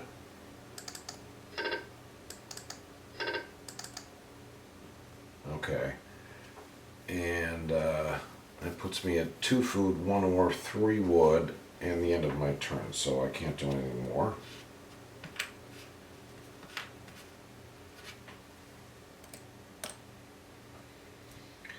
Okay, moving on to the Egyptians. Turn 1 of round 3. So they have the tactics advanced now. They've got these 2 army units ready and raring to go, with Ramses leading the battle, leading the charge. Kill 2 birds with 1 stone. Before we do this move action, let's build a settler so we can get a settler on the move as well and not have to move him separately. Now, in order to build a settler, I need to have more food. So let's activate this city here. Size 2. He's happy. He can collect 3 things, and he's going to collect a food, a wood, and these are the Egyptians, so anything, an ore. So a food, an ore, and a wood. Now we're going to activate this city and build a settler with the 2 food I now have. And that's all I'm going to build. So a settler. Okay, now we're going to do move units and move all these guys. So I don't want to go this way because if you're in the forest you can't move again and do battle. But I can go this way and then move again and enter battle, engage in battle with these barbarians here. So I'm going to do a move units action as this is now my 3rd action. And I'm going to move my 2 infantry units with my settler and Ramses. And for my 4th action, I'm going to do the same thing again. Another move action and move all these guys here. And that was my 4th action, but we have to resolve combat. That's the next thing that has to happen. So I'm going to go to my combat screen here. This is land combat against barbarians. And I'm going to roll for the barbarians first. So the barbarians have 1 infantry unit. That means they get to roll 1 die. And if they get a 5 or a 6, they'll get a hit. They got a 5. They did get a hit. Means I'm going to lose 1 of my infantry units. Okay, I've got 2 infantry units, and I get a +2 combat value from Ramses as being part of my my army. So that means that I roll 2 dice, add 2 more to the value of those 2 dice, and all I need is a total of 5 or more. So my odds are pretty good. If not, what's the worst that can happen here? I can roll 2 1s and get a 4. So that, as long as I don't roll double snake eyes, I've got the hits I need to wipe these guys out. Okay, I got 2 hits, more than I needed. So this barbarian unit is dead. And for him, I get a gold. Okay, so I took my gold. And let's see. Okay. Play after winning a battle against an army, including barbarians. Increase the mood of a city of your choice for free. No action or mood tokens spent. And then you may take a civic improvement action at no action cost, which I won't really need. Well, I will if I want to found a city here, but the city's not founded yet. So, catch 22. So, I can use this action card. I could have used it too for the battle, but I really didn't need to. So, I'm going to use this battle to this action card to increase the mood of this city for free. Great. Okay, so that's that action card. And now I have two choices. I can either take this barbarian city and ransack it for 1 gold, or I can convert it into one of my cities. And I think that's what I'm going to do. I'm going to go ahead and convert it into one of my cities. Now that means that because of the battle, the city is angry. But I do get another city piece and another point for a new city. So that's nice. That puts the score at 10-10, assuming I haven't made any mistakes along the way. I'll check that some point down the road. Okay, we're in pretty good position now. We did lose an infantry unit. I don't want to forget that. So let's do that. But now I've got a city and Ramses, who can build an obelisk. If only I had art and sculpture. Which I keep talking about. And this is, what is this? My turn's over, so don't need to worry about anything. So let's move on. Okay, it's turn 2 for the Mayans. Okay, what was happening here? We founded a city. Is that the last thing we did? No, that wasn't the last thing that we did. The last thing we did was we advanced in writing and we collected some resources. So we have 2 food, 1 ore, and 3 wood. We want to build academies. We also want to build ports.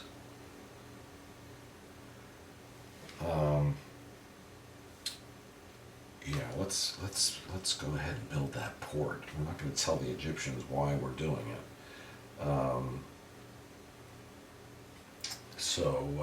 We have 3 cities. We can now build a 3rd city piece. So I'm going to go and activate this city and use it to build a port. Remember, I have this objective over here that gets me 2 points if I have more cities with ports than any other player.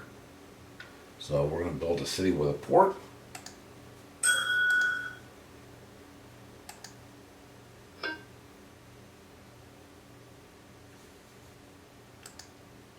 Ganesh, what's your deal again? Pay 1 culture token as any 2 resources when increasing city size. Oh.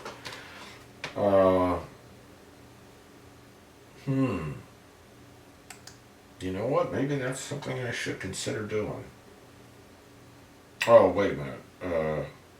Where's Ganesh? He's over here. That only works if he's over here. So, yeah, that doesn't... he's not doing me any good. Okay, so that doesn't change. So we have another port. Now it's my 2nd action. I've got 1 food. Let me activate this city before I forget. I'm sorry, I did activate that city. So let me get some tokens back. Okay. We were talking about getting a settler out here so we could get another city.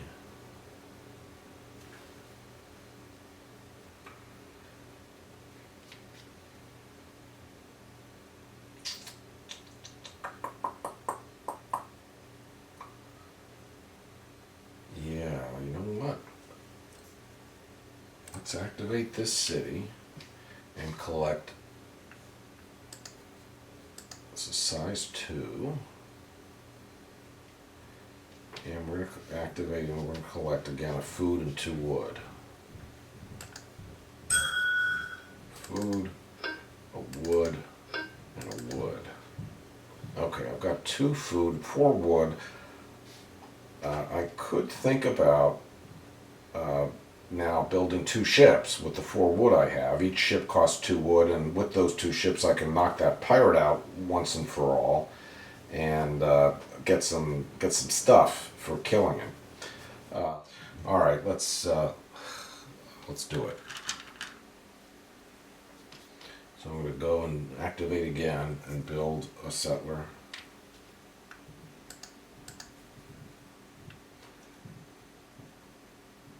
Oh, and as long as I'm building, let's go all in and let's build through, because I can build 3 things. I'm going to build a settler and 2 ships. That's my settler. My 2 ships are going to go into battle with these, with this pirate. My city's gotten activated twice, so now it's neutral. And the next thing that happens before I take my 4th action is combat. Okay, so this is this is going to be naval battle against the pirates, who have 1 ship, and therefore they roll 1 die. No hits, nice. I roll 2 dice for my 2 ships. I only need a 5 or more, and I got 2 hits easy. So I knock out the pirate ship, and in exchange for knocking that pirate ship out, I can gain 1 gold and 1 mood token. So I'm going to give myself a gold, and I give myself a mood token. Great. Okay. Alright. Now, it's my 4th action. He can move here with the intent of getting over here to build another city. And I can also move my ships out here to knock this guy out as well, since I'm on a roll. So we're going to do a move units action.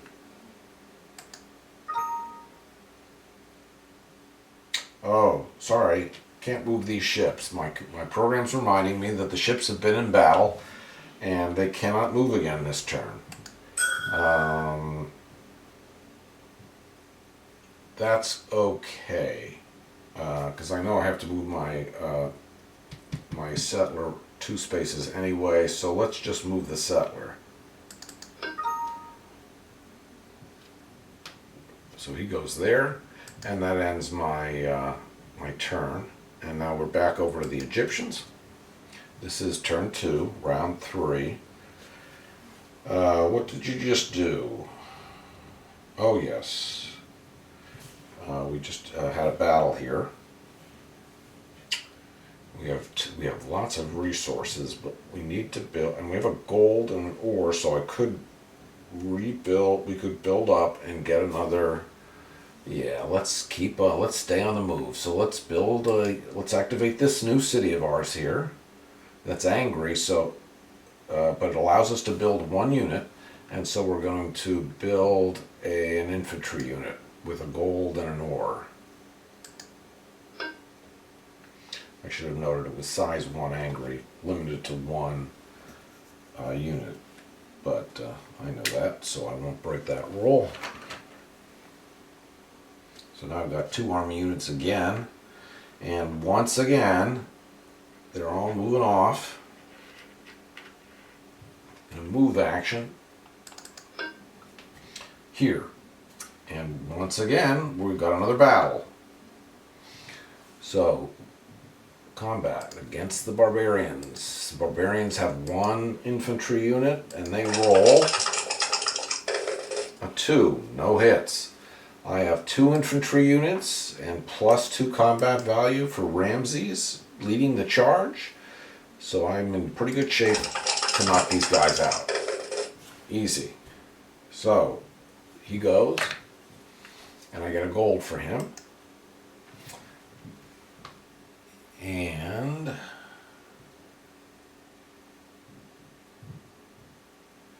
let me just Yeah, I would have achieved this objective if only he had two army units, but he only had one. Okay, so none of my objectives are affected. So now I have to make a decision. Do I take the gold here, or do I turn this into another city? Um,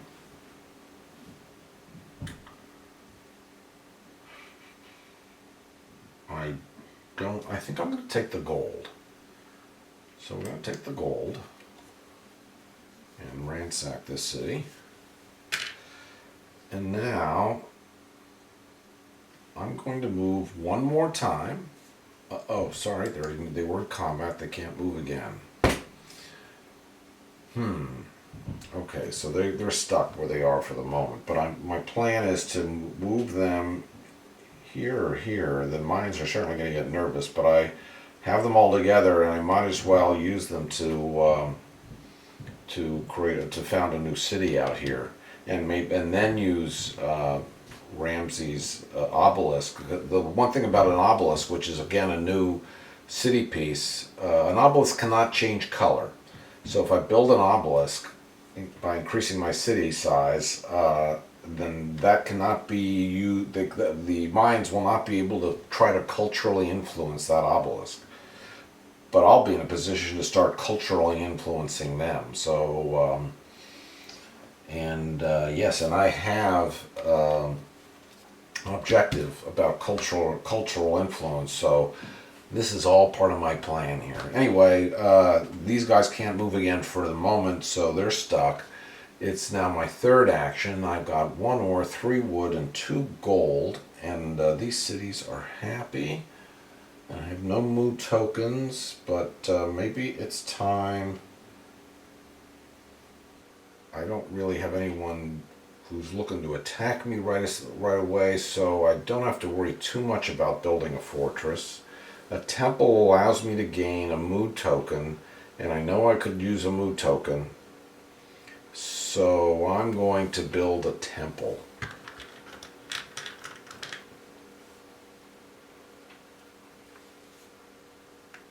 Increase city size with a temple, and I can gain a culture or a mood token. So I'm going to take a mood token.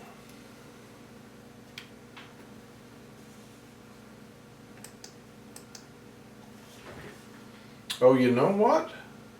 Remember that time when I said the computer probably didn't lie? I thought I had a mood token and the computer said I didn't. I probably took the mood token but forgot to record it on the computer. I think that's what happened. I'm pretty darn sure that's what happened. So I'm going to give myself 2 mood tokens because I really think I have them. I don't think I'm cheating here. And with those 2 mood tokens, I'm going to now do a civic improvement to make these guys happy. So it's a size 1. I'm going to improve the mood once and twice. And now I've got 4 happy cities. Just what I want to have. Okay, so now I don't have mood tokens, but I do have 1 culture token. And that was the end of my turn. Egyptian, Ramses is pretty happy. He's very happy. Things have been going his way here. Okay, this is round 3, turn 3, the Mayans. They're going to continue with their plan, so they're going to do a move action. They're going to move the settler there. They're going to move, as part of the same action, move these ships through the water out here. And we're going to have some battle again. Okay. 1 ship against 2 ships.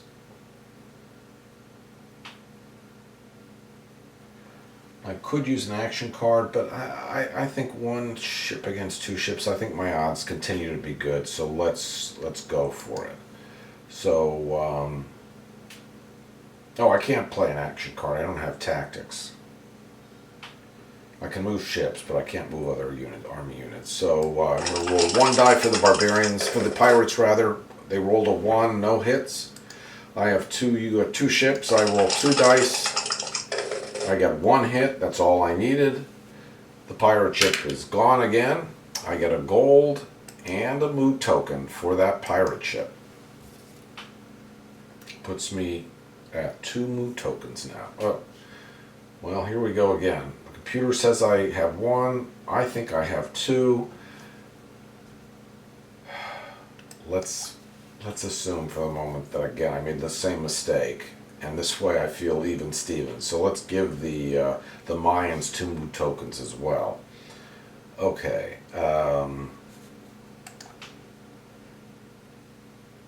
Okay.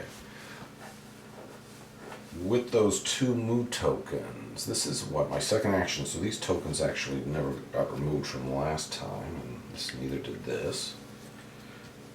Okay, so now with these 2 mood tokens, once again I can bring this city back up to. I can also make that city happy as well. And I've got a new city coming here. Let's not rush to doing that just yet. Let's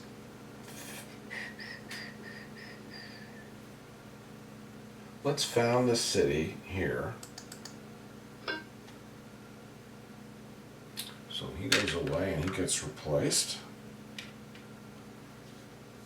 Okay, Kanish, what's your deal? Moving with settlers, increasing city size, pay 1 culture token only. I do have a culture token. Okay.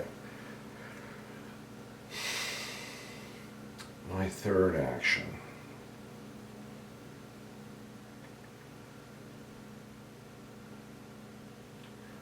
Let's spend the gold and let's get another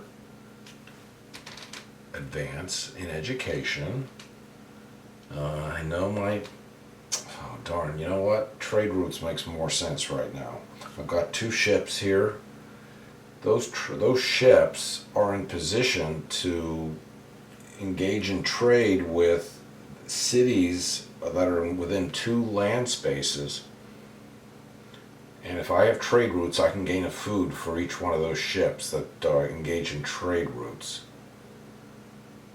So that really makes the most sense. So as much as I would like a yellow advance, I'm going to grab trade routes. Okay. Now it's my 4th action, and we're going to just bolster our resources. So size 3 city here, it's happy. Can collect 4 resources. The intent of building army units. So let's collect 2 food and 2 ore.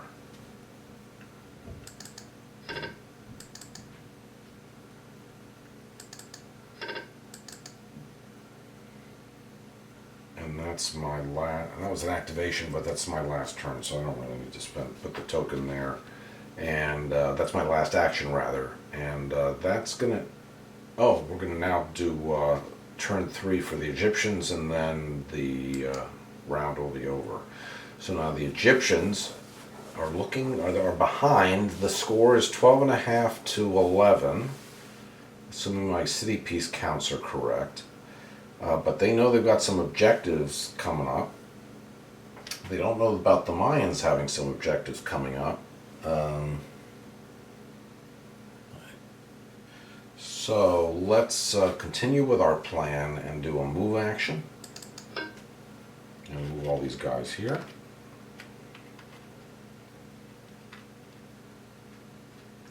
Let's convert this settler into a city.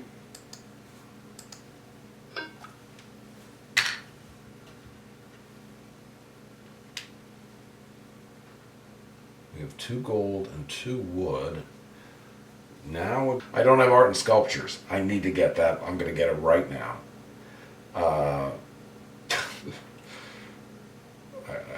I suppose I can get it for free soon enough, but let's just grab it. Art and sculptures. Okay, that gets me another culture token. Uses up my gold.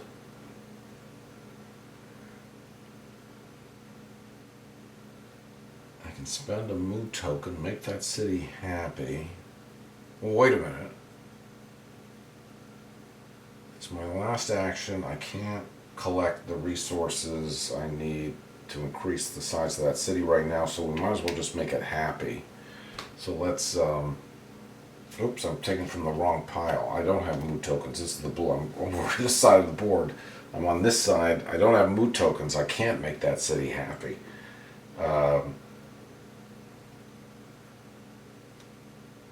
But I don't have the resources to build that obelisk this second, so we've got to collect resources. So we're going back here and activating my home city and collecting size 2, happy. Collect 3 things, and we're going to grab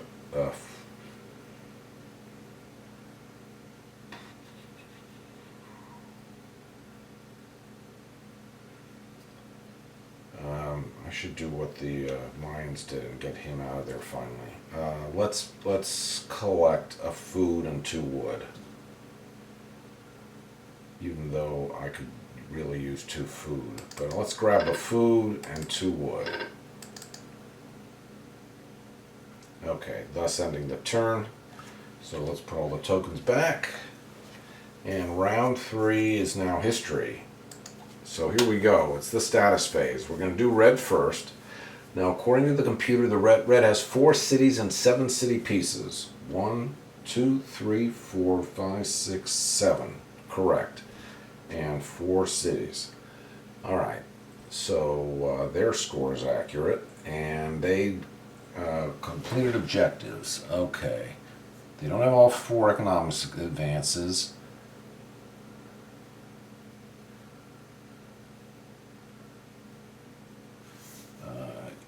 More cities with ports. Yes, they own more cities with ports than any other player. They have 2 ports. The the Egyptians only have 1, so that's 1 objective for the red team.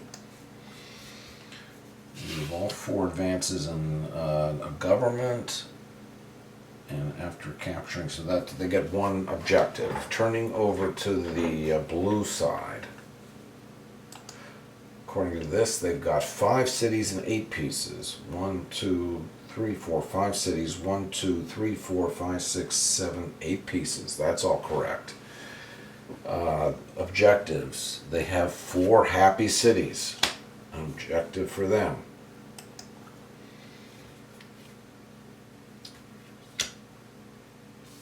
Nope. And nope. So 1 objective for each team. That puts the score at 14.5 even. Okay, each player gets a free advance. The blue side, that's who we're on right now. What are they looking to get?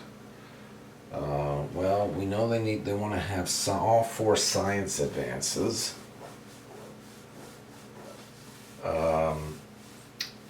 What was it about spirituality? I know we wanted to get into government, the dogma, I'm sorry, the theocratic government,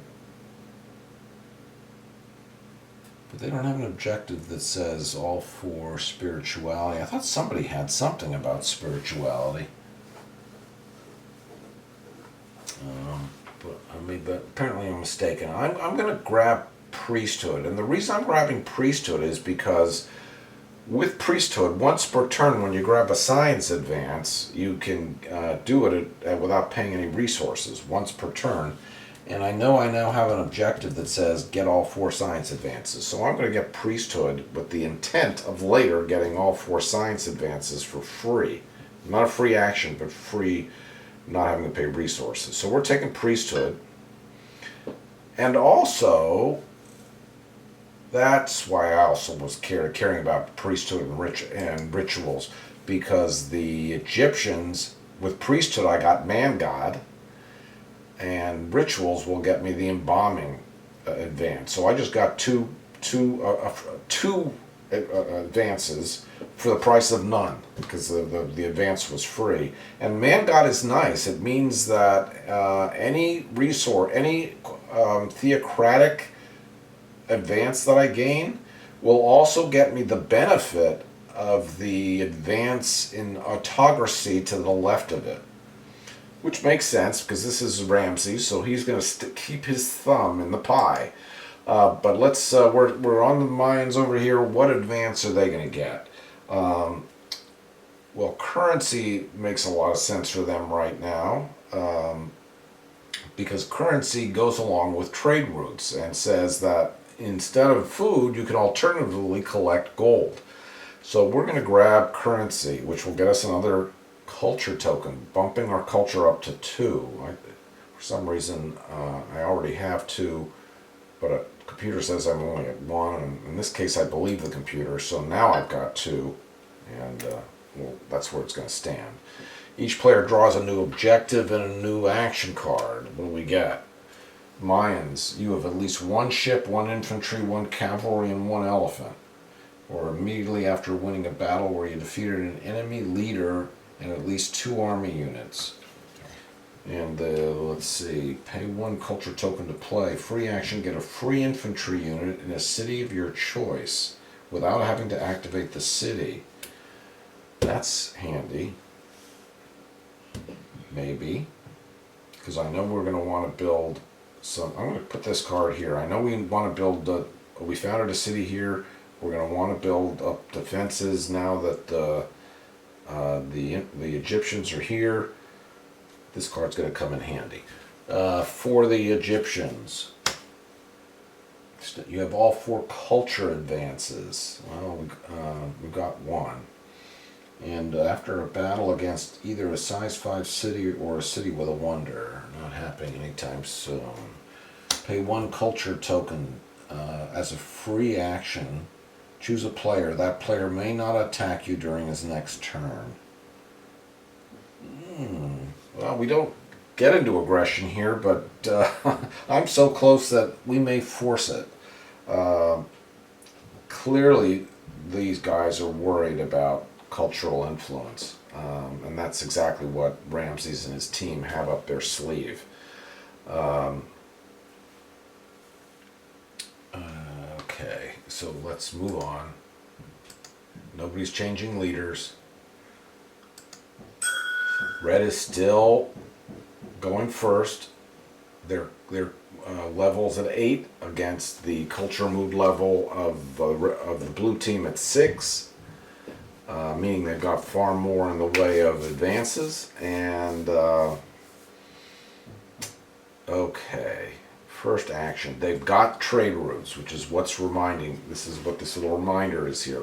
Red Mayans have trade routes, and we also have currency. So that means we are able to gain 1 food or 1 gold for every unique, non-angry enemy city that I can pair with one of my settlers or ships.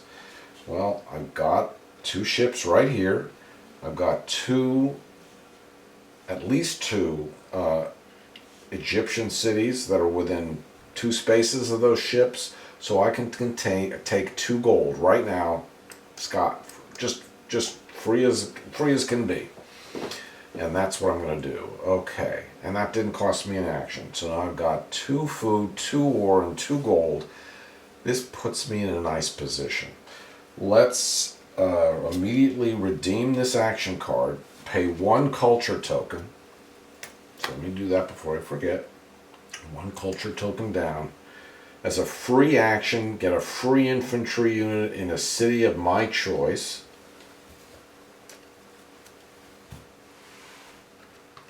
Okay. Does it matter whether I put it here or here? I think I'm going to put it here so I can still have the option of activating this large city to collect resources if I need to.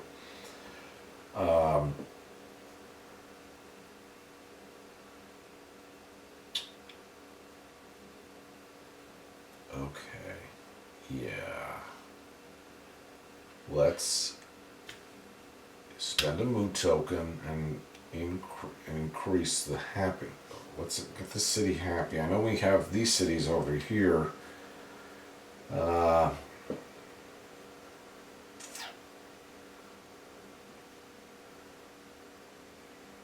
hmm.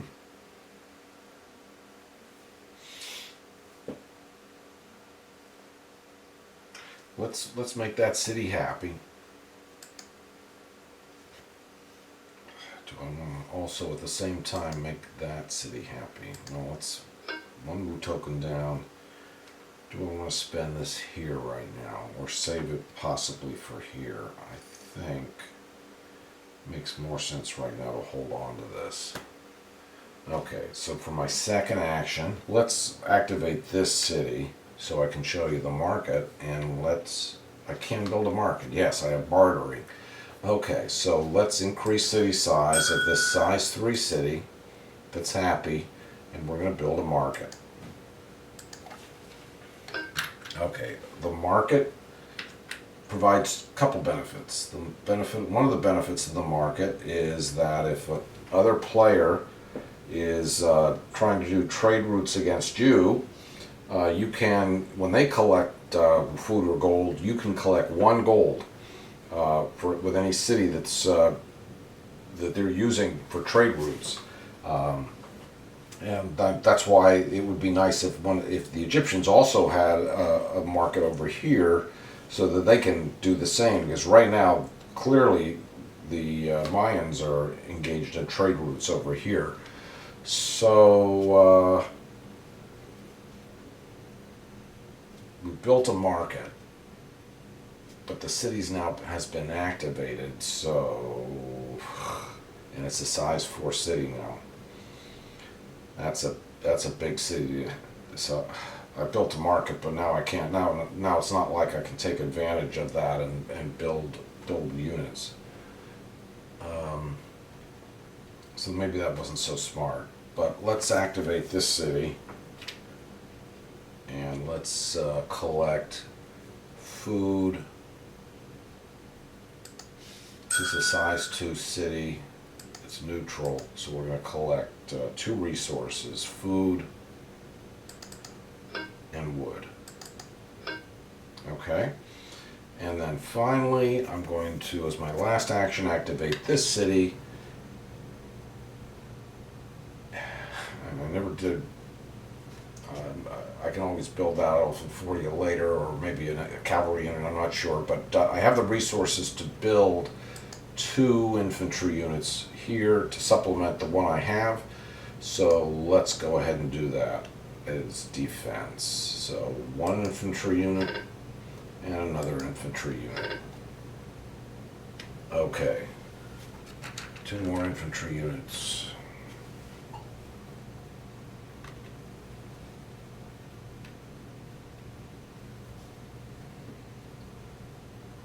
Okay, and that was my last turn. So my defense is ready. Question is, how aggressive do I want to be if they get aggressive and start doing some cultural influence? The Egyptians have to know that's coming, so they may need to do something to do something of their own to match my armies. This is now the Egyptians' turn. They don't have the resources they need. They have 1 food and they have 4 wood. Oh yeah, they wanted to maybe take out that ship. Let's start by activating this city and collecting resources. Size 2 happy. Can collect 3 resources, and we're going to need some more wood and some ore. So let's get an ore and a wood. And we might as well get another food. Okay.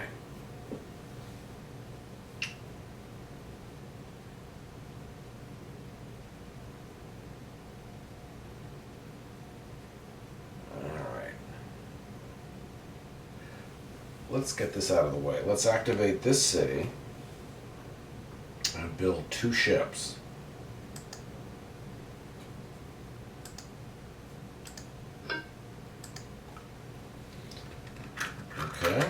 So we got a little battle here with these pirates. Once and for all, we're getting get these pirates out of our hair. Sorry, where are my ships? Right here. Okay, here we go. Combat. Naval combat against the barbarian. Well, against pirates. They will roll 1 die. No hits. I roll 2 dice. 1 hit. That's all I needed. He goes. I get a gold, and I get a mood token. Let me not forget to bump that up and take my actual token. Alright, now, what are we going to do over here? This is our 3rd action. Let's do Ramses once and for all. We're going to build an obelisk.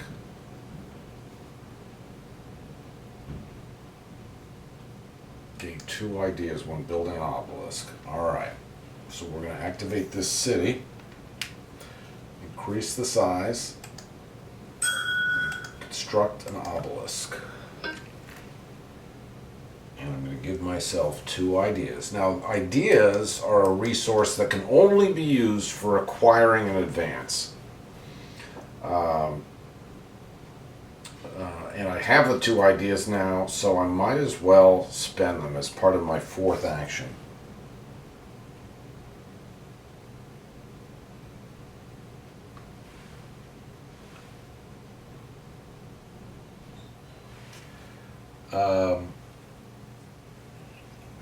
I do have this action card that says I can spend a culture token to make sure that my opponent doesn't attack me.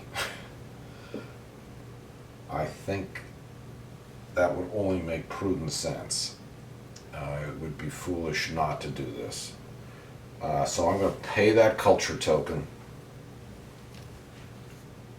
Actually, the computer says I should have 2 culture tokens. I'm going to assume it's accurate, so I'm going to put that back. He says I have 1 culture, 1 mood. I'm going to pay one of the 2 that I had, one of the 2 culture tokens I had. Use this action. Oh, it has to be done at the end of my turn. It's not technically the end of my turn, but I'm just going to do it now to get it out of the way. It prevents the Mayans from attacking me. Okay, so that's done. It's my 4th action. Now I could think about, well, what's stopping me? Maybe I should do cultural influence right now. If I do that, he can't attack me. That's what I'm doing, cultural influence. Now here's the way cultural influence works. And I also have this card. After declaring a cultural influence action, use it to target a barbarian settlement instead of a player. Well, there are no barbarian settlements, so that doesn't really come into play. But I do have an objective that gets me 2 points if I have more opponent city pieces under cultural influence than any other player. And they're not in a position to culturally influence me. So here's the way this works. I've got a size 2 city. That means that I can culturally influence a size 2 or greater city that's not angry, that's within 2 city spaces. Now clearly I can't culturally influence this city because it's only size 1, but I can culturally influence that city. So the way this works is I'm going to roll 1 die. And if I roll a 5 or a 6, then I succeed at culturally influencing this city, and I'll show you what happens. Now, even if I don't roll a 5 or a 6, I can spend culture tokens to increase the result of the die. So if I get a 4, I can spend this culture token to make it a 5, and then succeed. So what I really need here is a 4, 5, or 6.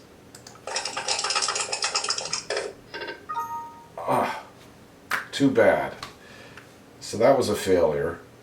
And so my turn is over, and they clearly know, now they're really pissed. They clearly know that what I'm up to. They also know they can't attack me, but they're not going to waste any time. So I said that I don't play aggressive games, but it's the way things turned out here. We're back to the Mayans. Again, with their trade routes, they're going to collect 2 gold. Trade routes and a currency advance gives them 2 gold. Boy, taxation would be another nice one to have, because they have 4 cities, 1, 2, 3, 4, which would get them an additional 4 gold. Anyway, let me take my 2 gold for trade routes for these 2 ships. So I have 1 wood and 2 gold, and now I've got a market here, and it's certainly time to consider building some more army units. Now, there is a limit. You can't have more than 4 army units in one space. So if I'm planning to converge here with these 3 infantry units, I can only have a 4th unit move in from this side. So I really can only build 1 unit. But with the idea of possibly thinking about getting taxation, it might behoove me to build another settler as well.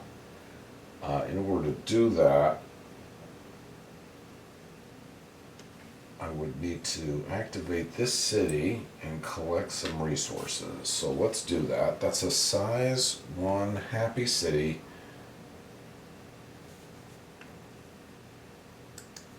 Size 1 happy can collect 2 resources, and what do I need? Probably just a couple food would do it.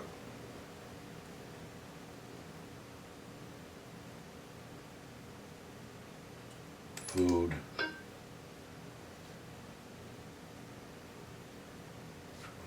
Actually, ore.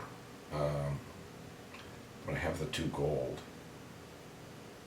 Let's just collect another food from these 2 spaces, or these spaces, again, doesn't matter.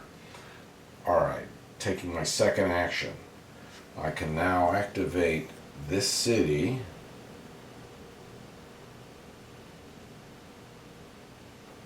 Did I mess up? No, I think I'm alright. I think I can build a settler and a cavalry unit. Yeah, I'm good. So we're going to build units. We're going to build a settler and a cavalry unit now that I've got a market. A settler and a cavalry. Alright. Now here's what cavalry units do. Cavalry units, when mixed with infantry units, add 2 to the combat value of a combat roll. So it's similar to what Ramses brought to his army of having a +2. But if he's with 3 infantry, he'll actually add +3. He adds 1 infantry. He adds 1 combat value for each. I think I'm doing this correctly. For each infantry he's combined with. I'm pretty sure that's correct. Yeah. Okay. Anyway, it's programmed in it's programmed correctly, so I'm pretty sure that's the way that's going to work. So, for my next action, I'm now going to do a move units action and show my strength. So I know I can't attack, but I'm going to move my cavalry.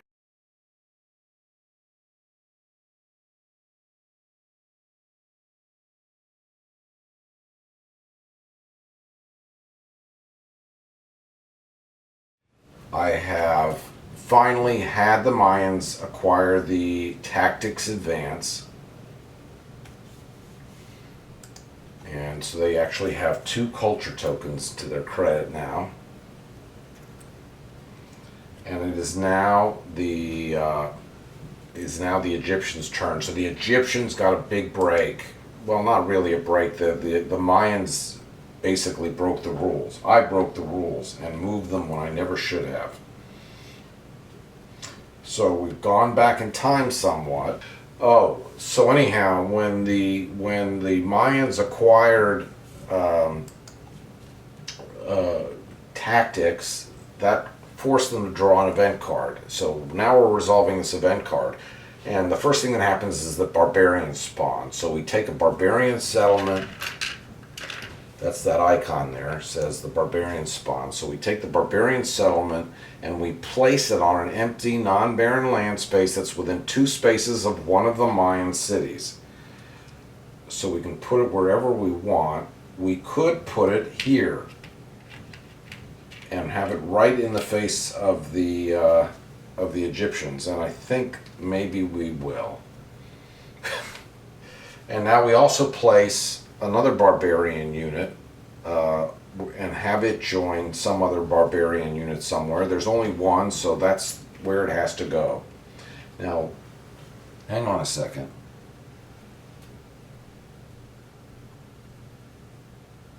Didn't they have an action that said...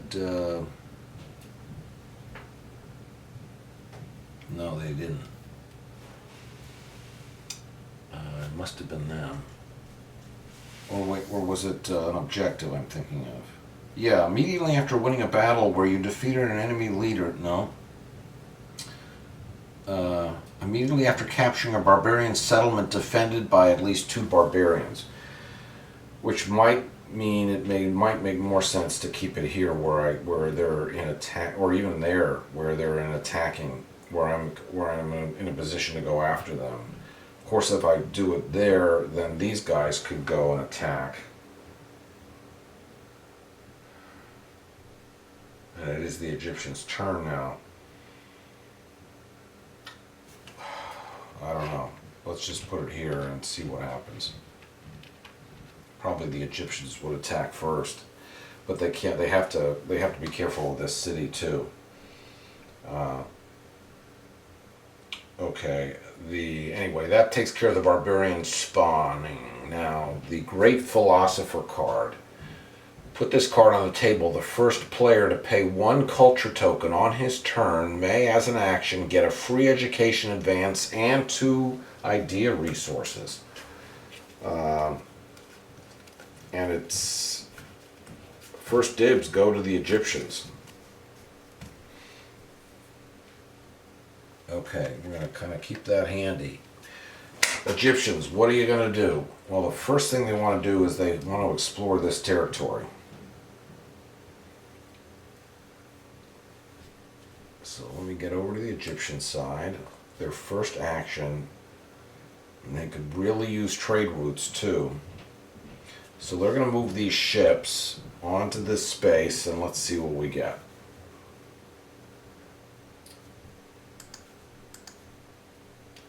We get 1 sea space with barbarians.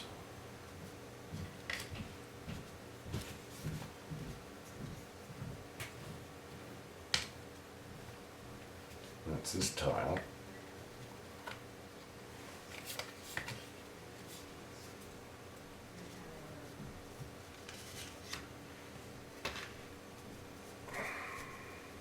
Puts the ships there. This is up for grabs for anybody, and barbarians occupy one of these fertile spaces. We might as well put them right in the mix. This is anybody's game now.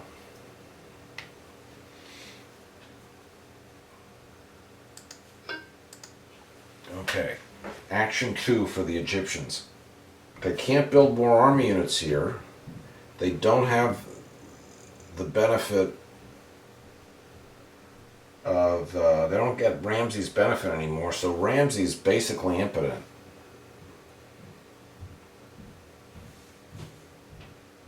There's no coastal cities in the area at all. Well, there is this coastal city. So they could turn the tables. They still have the question of, do they try to exercise cultural influence? All right. Number one, we need to bolster the defense of this city. There's no question about it.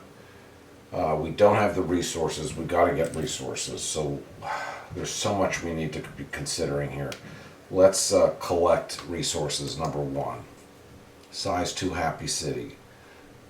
We have 1 gold, so we're going to collect a food and a wood and an ore. Okay, before I do anything else, increase city size. And then we're building a fortress.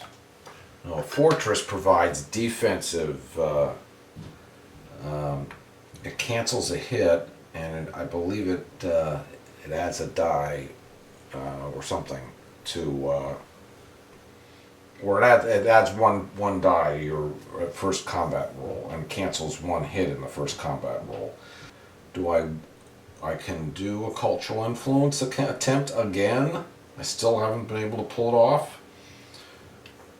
I don't have the time to get to trade routes. It would be nice, but I would need bartering and trade routes. So let's continue. Oh, once per turn, you can pay 1 culture token, which I don't have, to take a cultural influence action at no action cost. Can I do that at the end of my turn? If I first acquire mathematics, which I know I wanted to do anyway, I think I can do that. Okay, I'm going to acquire mathematics free of charge because I got priesthood, if you remember. It's going to cost me an action, but it doesn't cost me any resources. It does get me a culture token. But it also makes me draw a card. Barbarians spawn again. Place a barbarian settlement and a unit together in a non-barren space that's within 2 spaces of one of my city. Might as well put it. I could put it all the way over here and really piss them off. Let's just put it here. We've now created an iron wall of barbarians, separating them from us. This sounds like a Star Trek episode. Place a second barbarian unit in a space of my choice. We might as well put it here. And now that takes care of that. Place a free settler in one of your cities. That's not bad. Oh, and then select an opponent who also gets to place a free settler in one of their cities. Okay, so I'm going to put my settler there. And he's going to put his settler, he already has one here, so he's going to put one here. Okay. And now, my turn is officially over, but I can technically use art and sculptures to pay 1 culture token, and as a free action, I think I can do this, even though all my 4 actions are behind me. I can spend that and do a free cultural influence, and that's what I'm going to do. Will I ever get a 5? Oh! I got a 5! Alright. My cultural influence has finally paid off. Now, the way this works is, I was culturally influencing this city of the barbarians, of the Mayans, I'm sorry. And therefore, and now they're really pissed. But this means I can take one of their city pieces and turn it into my color. It gets me a point, but doesn't change anything else about anything here. So, the question is, does it really matter which thing I turn? Probably doesn't, so I'm just going to, well, except for the point that it uses up, I'm just going to make it a temple. I already built 2 temples as it is. Let's change this into a blue temple.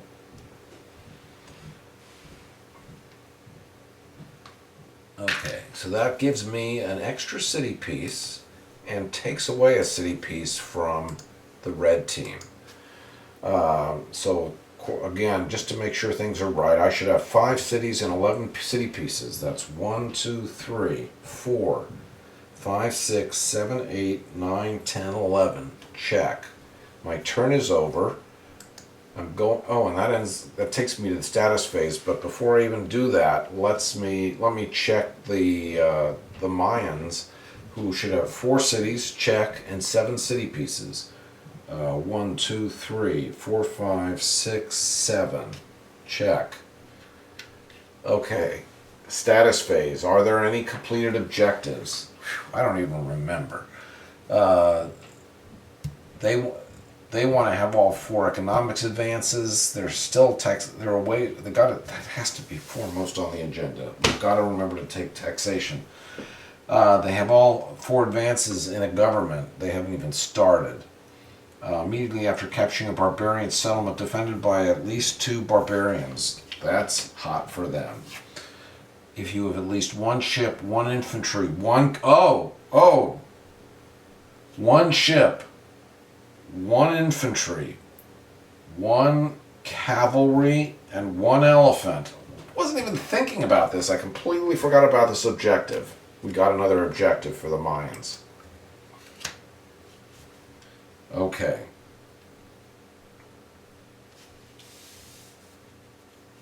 For the Egyptians, you have more opponent city pieces under cultural influence than any other player. Yes, they've got that one. An objective for the Egyptians. You have all 4 science advances. Haven't made inroads yet. Immediately after capturing a player city with an army attacking from a ship. No. You have all 4 culture advances. Haven't really made inroads. Immediately after a battle against either a size 5 city. That's not happening anytime soon. That's it. Okay, so each team has 2 objectives to their name. Each player gets 1 free advance. Well, clearly they want taxation, so we're going to give taxation to the Mayans, and these folks either want culture or science. And they also really wanted, and it's time to be thinking about wonders, and no one's gotten engineering yet.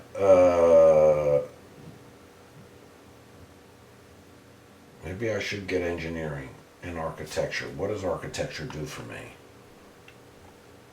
You may use mood tokens in place of resources or culture tokens when increasing city size or when building wonders. Well, that's something, but it's not much. How many? Okay, red team doesn't really have much in the way of resources, and they don't have much. They do have 2 culture icons. If I grab engineering and put a wonder on the table, am I giving them a shot at getting it? Because I think they're going first again. Yes, they are. I got to do some calculation. They would need 3 culture tokens. They can't possibly do that in one.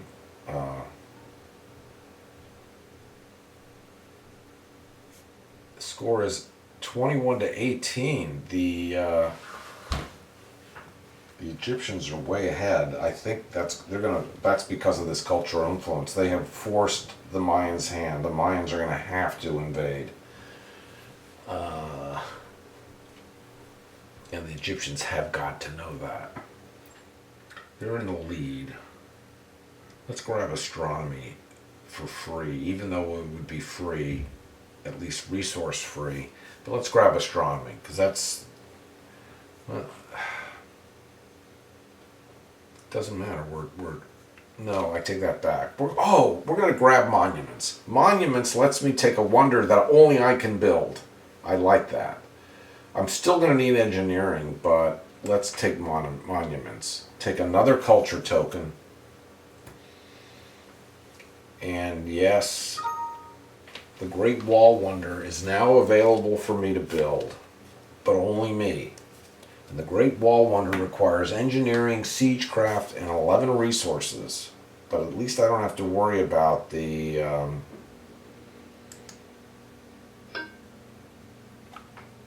okay. I don't have to worry about the Mayans trying to build it. Okay, each player gets an objective and an action card. Immediately after building the first wonder of the game, ho ho ho, you were the only one to build a wonder this round. Man, oh man, oh man. That's putting the pressure on them to build a wonder. Play this card after getting an advance. Get 2 idea resources. That's nice too. Let's keep that handy. The Egyptians draw. Immediately after founding a city, at least 5 spaces from the space of your starting city. We have a settler. 1, 2, 3, 4. He'd have to go deep into Mayan territory, but it's doable. Or immediately after a battle where you attacked and you eliminated at least 2 army units, including barbarians. Everybody, oh my goodness me. Okay, they need an action card. Play a culture token, draw 2 objective cards. Okay, that's the same card that they got. All right.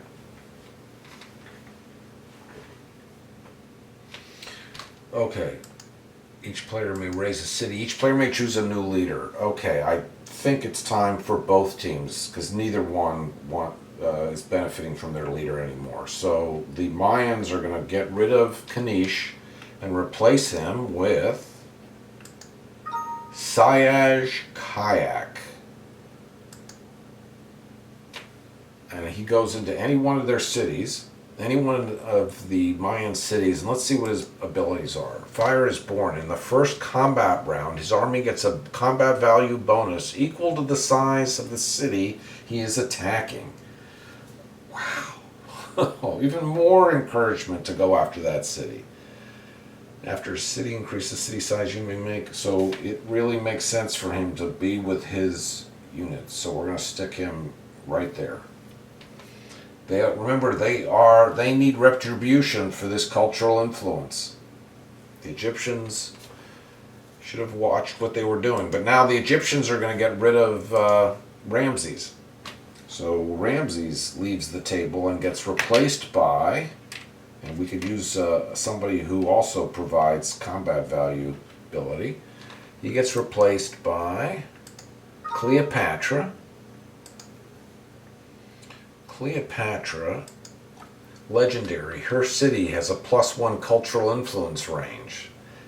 Free action. Once per turn you may pay and place a culture token in her city to attack any one of their cities with tokens in them.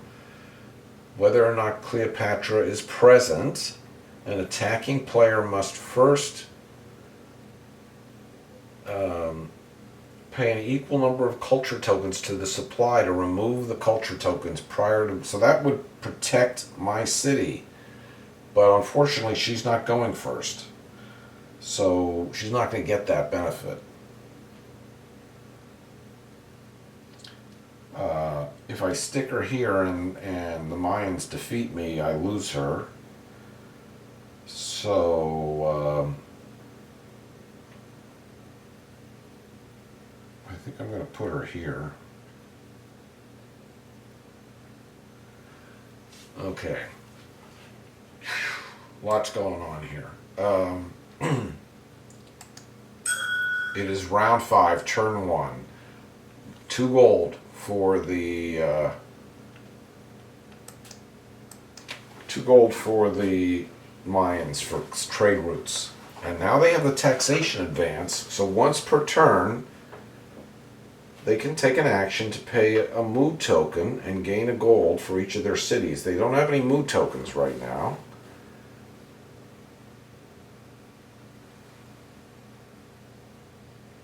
Oh man, but they can use this after getting an advance, get 2 idea resources. So they can, okay, we're going to attack, number 1. We're not wasting any time. Now, do we want Sayaj? Because, yes, he does. His army gets a combat value bonus equal to the size of the city he's attacking in the first combat round. So he's moving with the army here, and they're converging here as a move action. And while I'm moving, I might as well move this settler so he's in some position to do something else. So let's move him there. And unfortunately, he's going to get stuck there because he's in the mountains. Or no. Mayan settlers don't have to worry about the mountains, right? Isn't that terracing? Settlers and leaders may ignore mountain terrain penalties. Yes. Okay. Good deal. So we have combat against barbarians. So I did my move action. Let's combat. This is against barbarians. The barbarians have 2 units. They roll 2 dice.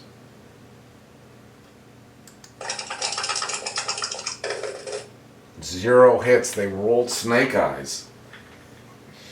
That makes the Mayans very happy. They don't really, against 2 units, I think they can wipe them clean without any help. But I'm looking at their action cards.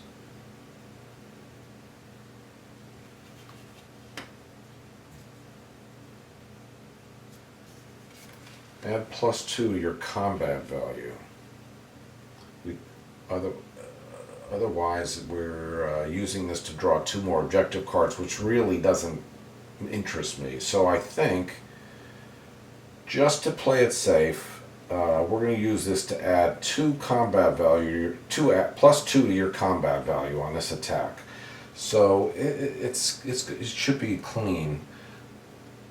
I probably don't need it at all, but I'm going to do it. I have 2 infantry, I have a cavalry and an elephant, +2 CV for this card. This should take care of that without any problem. I should be able to muster 2 hits easily. I got 2 hits! Low roll, but I got 2 hits, that's what I needed. So these 2 infantry units of the barbarians go away, giving me 2 gold. Now I have to resolve this city. Do I want to turn it into one of my cities? Oh, you know what? I got an extra. I didn't get my +1 CV for my leader, but that's okay. I'll get it next time. Red's behind. They need the points.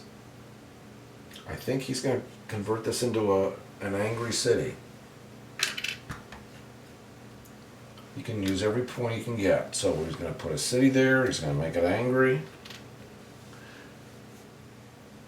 And I'm going to increase the number of cities of red. And that also induces me even more so to take taxation. But now I have an objective, don't I? Better be me. Immediately after capturing a barbarian settlement defended by at least 2 barbarians. I just did that. I get another objective. It's catch-up time. It's 21.5 to 21. The Egyptians are ahead by half a point. Now, I don't want to make a mistake here. Do I attack? Or do I just go after barbarians?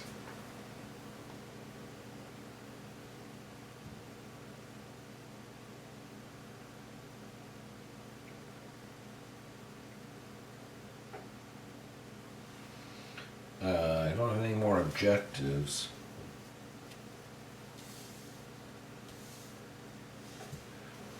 I can use this one. This is the one that got me 2 idea resources. If you were the attacker, add a die to your combat roll. I need that. That's going to be the one I play. We're doing it. We're moving in. It's time for retribution. So we're moving in all the units. And this is going to be hairy to figure out, and I can move this settler as well. I can. Well, this settler is stuck in the mountains, but he can move. And I can move this settler as well. I could have moved him earlier, I forgot, I didn't. I'll move him here. That's 3 units or groups. It's time for combat. Now, we've got to do this carefully. This is land combat against the blue team. We're going to roll for blue first. Now, blue has 4 infantry units and nothing else. They do have a fortress, and the fortress allows them, they are the defenders. Oh, and we have to announce whether we're using cards, and we are. So they're going they're going to have the option to use a card as well. But we're going to find out in a second what that is. The fortress, I want to be sure I do this right.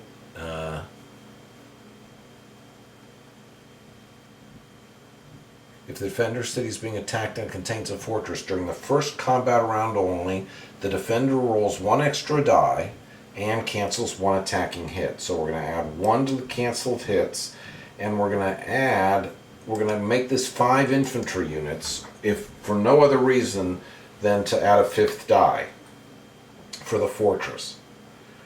Okay.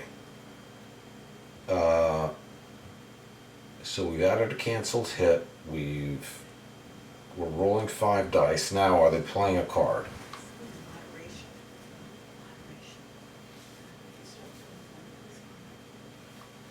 Yes, and they're going to play this one. Oh, this is a darn nice card.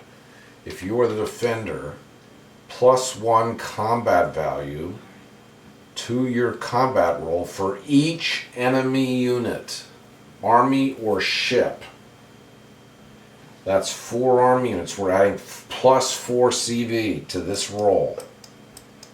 Huge defensive bonus for the Egyptians.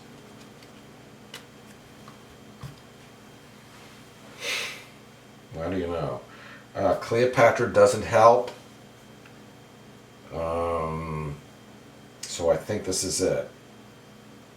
This is the roll now for the Egyptians.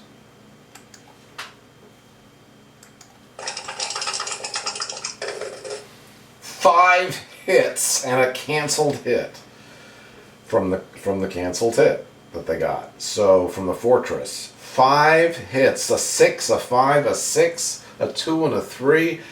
I can't ask for anything better than that.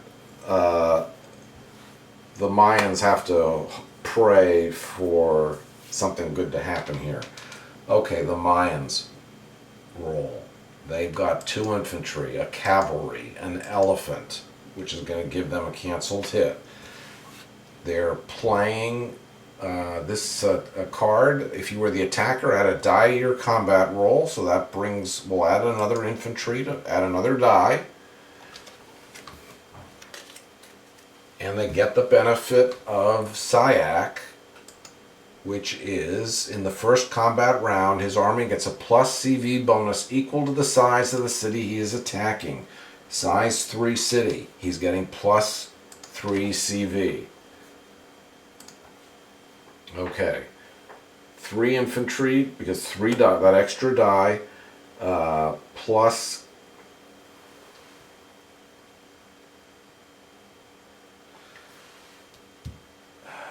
Yeah, I think I'm just going to go for the extra die. And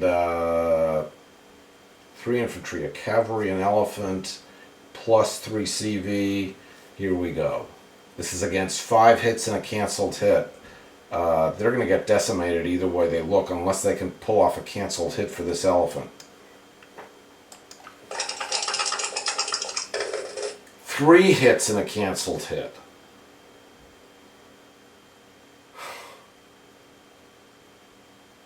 I think the Egyptians came out ahead. The Egyptians got 5 hits. 1 of them is canceled. So 4 hits against the Mayans. All 4 of their units go.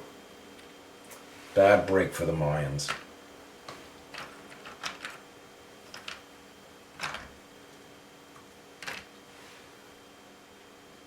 He's undefended. The leader dies. So Syak is no longer in the game, and we might as well replace him right now, although he won't become active until the next round. So Wak Shaniel Aja, who is a woman, I believe, she is off the board right now, but she'll come into play at the beginning of the round.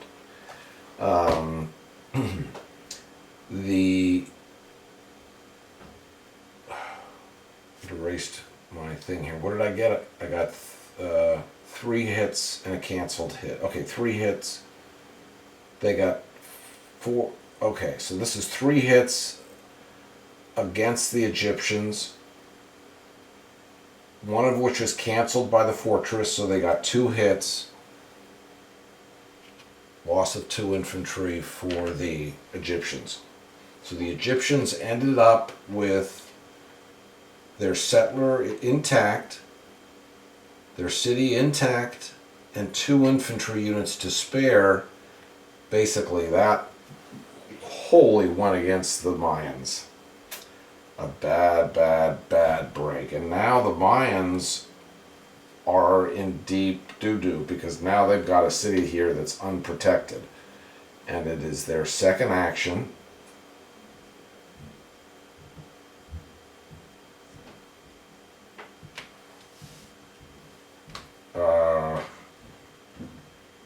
They've got to build defending units.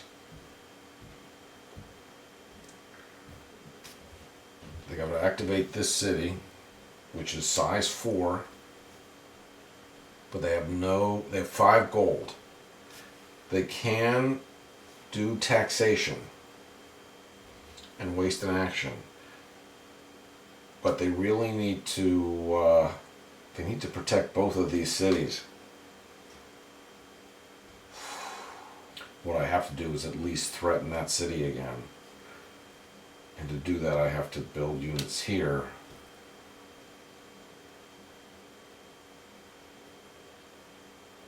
At least I can use an action card against I can possibly get something out of this battle. So let's build units.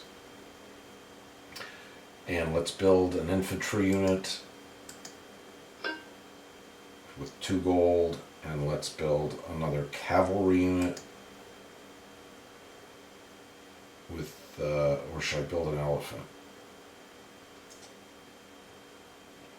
Let's build an elephant for the defensive ability, possibly to cancel a hit. So let's build an infantry and an elephant. Okay. And that was my 3rd action. Oh, I did have time to collect resources.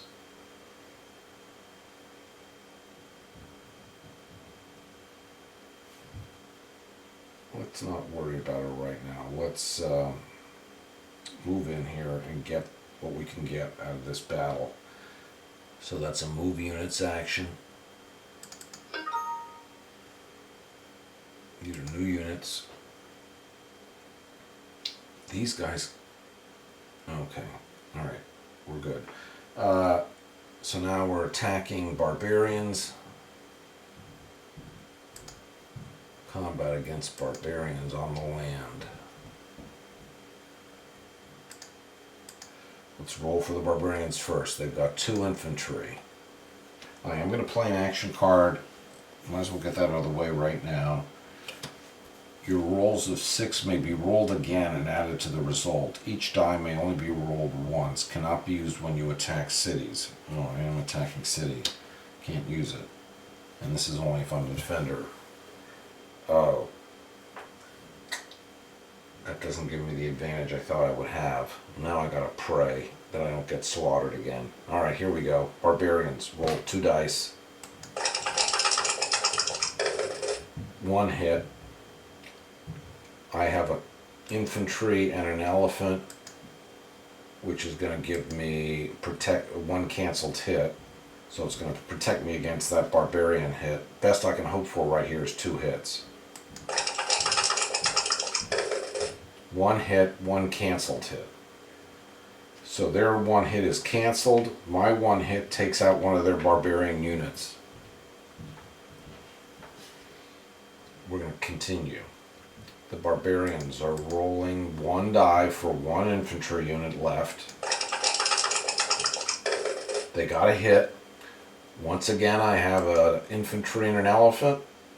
It's going to cancel. The elephant could possibly cancel that hit. It does.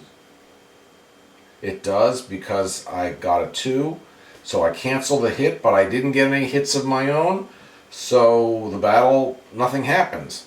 Everybody missed. So do we continue or retreat? I think we continue. The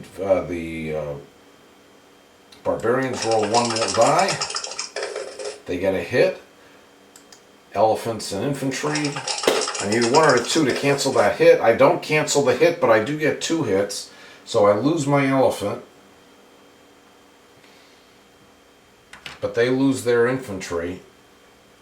And now, for these 2 infantry, I get 2 gold. For this city, do I convert it into one of mine? Take an action to pay 1 mood token. I don't have mood tokens. I can't do taxation. So do I convert that? I might as well, because I'm going to lose cities in the process over here anyway. So let's convert it into a city.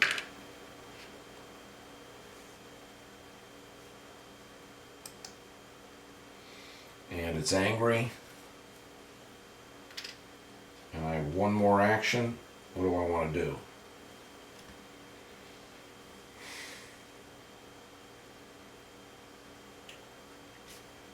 An angry city can build 1 unit. I have 3 gold. Should I build 1 more unit to protect? Or should I increase city? I can't increase city size. It's angry.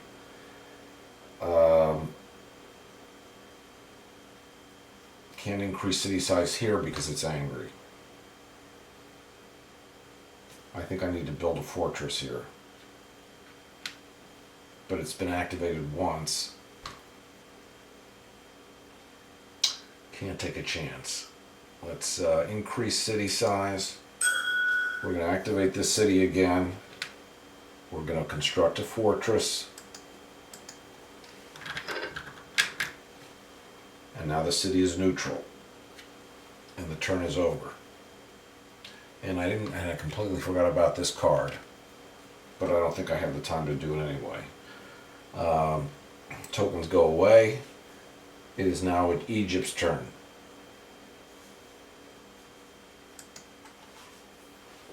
Do they want to take advantage of that?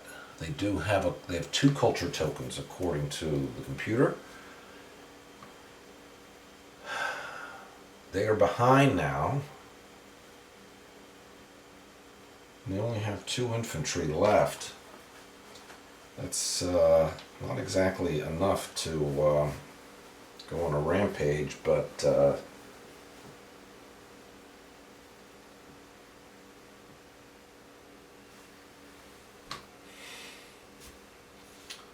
what was free action? Once per turn, you may pay and place 1 culture token in her city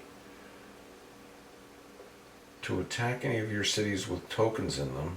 Whether or not, she needed to be here in order to take advantage of that. I misread this. You may pay and place 1 culture token. I got 2 culture tokens. I'm gonna go back and just put her there as because I misread this. So I can now pay 2 culture tokens to put them in this city and force them. So that's going to add protection to this city. I'm going to do it. So we're going to take these 2 culture tokens and put it in this city as protection from an attack. And that's a free action. Okay, so my culture tokens are back down to 0. Which is what I really needed for the Great Wall. That's not happening, but defense is defense. I could go for another cultural influence.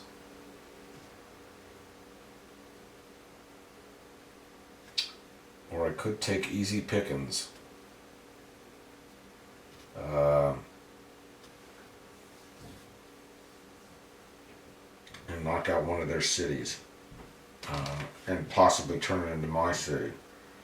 I think we're going to do that. I think we're going to move here, and I don't think Cleopatra gives me any, or no, she doesn't give me any benefit in terms of army, so it's 2 infantry against 1 infantry.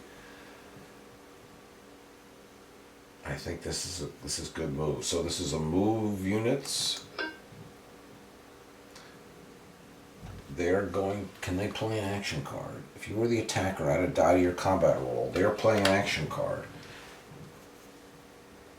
If you were the defender, add a combat 1 CV to your combat roll for each enemy unit. They're going to play an action card. Here we go. Combat again. Hoping to capture this city. Don't they have an objective if they do that? Immediately after a battle where you attacked and you eliminated at least 2 army units. Wait a minute. Immediately after a battle, when you were attacked and you eliminated at least 2 army units, this is objective for they got this before. I'm giving the objective to the Egyptians. That was when they decimated the 4 Mayan army units. So that's a completed objective for them. Immediately after a battle against either a size 5 city or a city with a wonder, immediately after capturing a player city with an army attacking from a ship. Neither of those apply, so we're just using our combat card. So we're moving into combat. First, we're going to be doing the defense. 1 infantry.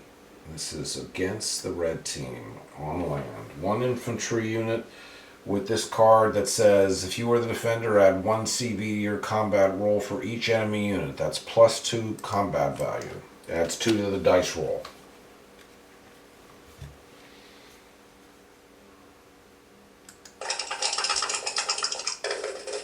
One hit. Okay. 2 infantry units for the Egyptians. They need a break here on their attacks. If you were the attacker, add a die roll to your combat. So make that 3 dice instead of 2. No, take off that extra CV. 3 hits. Easy. So they lose, each of them lose an infantry. So he goes. But now we've got 1 infantry alone with the city, so the city is theirs. The Egyptians take that city. A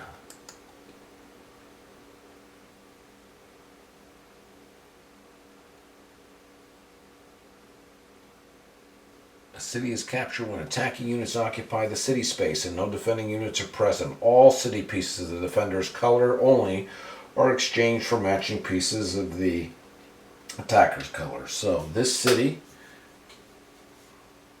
gets turned into a Egyptian city, which is going to be their 6th city. The Mayans lose a city. They're down to 5. 1, 2, 3, 4, 5. And we're good. And it's only the 2nd turn for the Egyptians. Now this combat unit can't move again, but we could think about cultural influence again.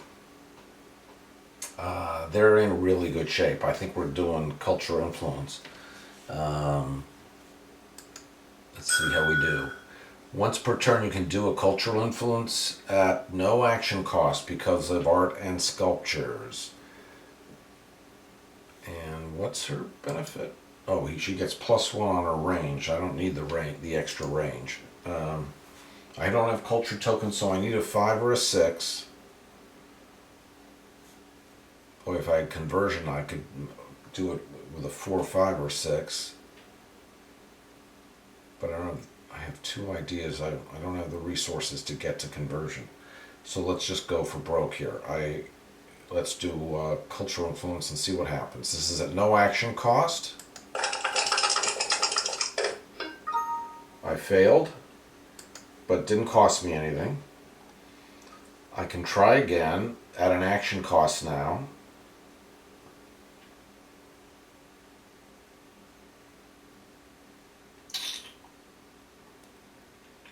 Sure.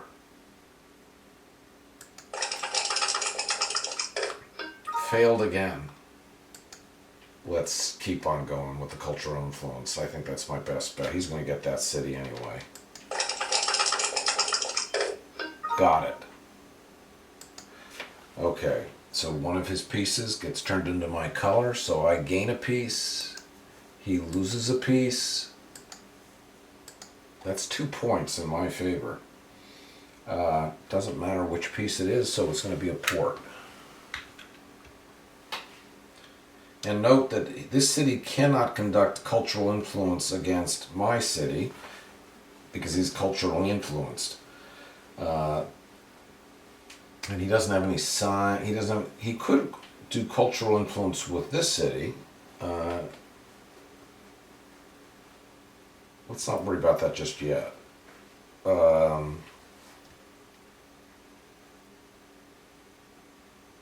I don't have the resources to bolster this army.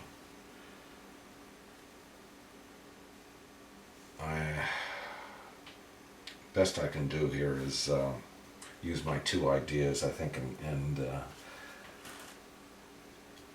I can get a science advance at no resource cost.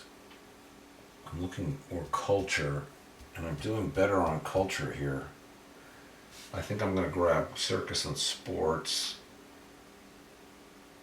You pay my 2 ideas to get circus and sports, which will give me another mood token. And my mood token level has risen so I get another action event card. Barbarians spawn again. Well, that's good. I could possibly use that for defense. And again, here's that card, and I didn't take advantage of it. Nobody's taking advantage of that card. Where do we put this? Can't put it here or here. Maybe it's not so defensive after all. It's got to be within 2 land spaces of one of my cities. I could put it here, or here, or here. Sure. Let's put some pressure on the Mayans. Okay, the Great Merchant. The first player to pay. Here's another one.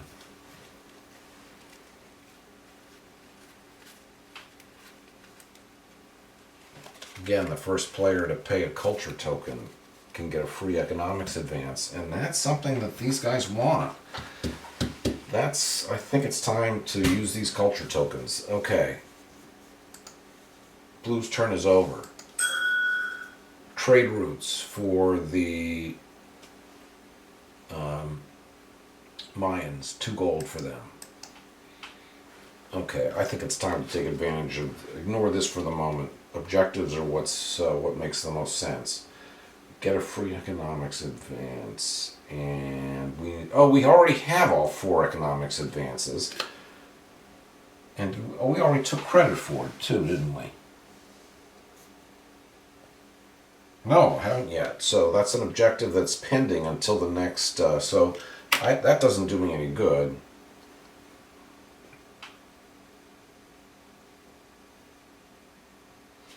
Oh, but I could use this to also, if the player has trade routes, generate income from any trade route. So I could pay a culture token effectively as an action to get 2 gold.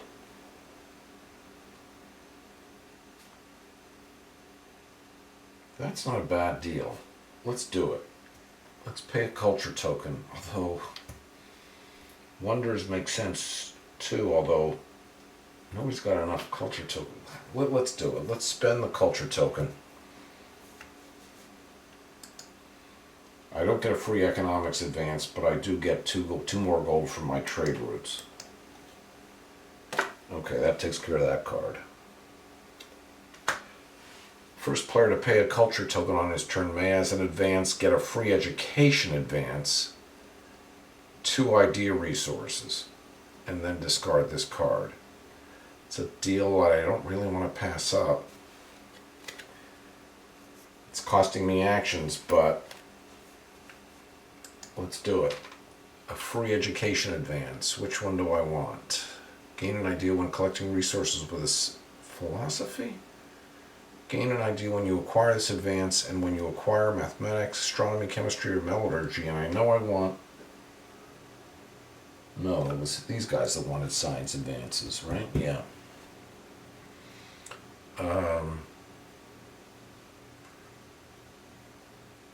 But if I get philosophy, gain an idea, and when you acquire it, it's going to really add to my... Okay, I'm going to take philosophy. Gain to acquiring an advance using gold and/or ideas. Gain an idea when collecting resources with a Cia's Academy. Okay, let's take philosophy as my free... Oh, hang on a second. Let's undo that. I didn't get it resource free, so let's undo that. Okay, this time I'm going to take it resource free.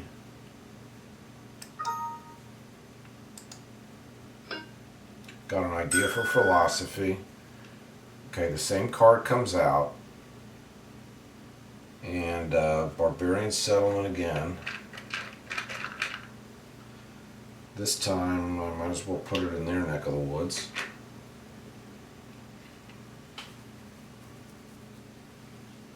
And a second Barbarian unit. And also Pirates Raid. Oh, huge. Oh, man. What the heck? What happens when Pirates Raid? I gotta do that again. Okay, so for my first action for red, I've already, I paid a culture token. So this is actually now my second action. Okay, so for my second action, I am going, as an action, paying a culture token, which I've already expended, to get a free education advance. I'm going to take philosophy, which is going to give me an extra idea.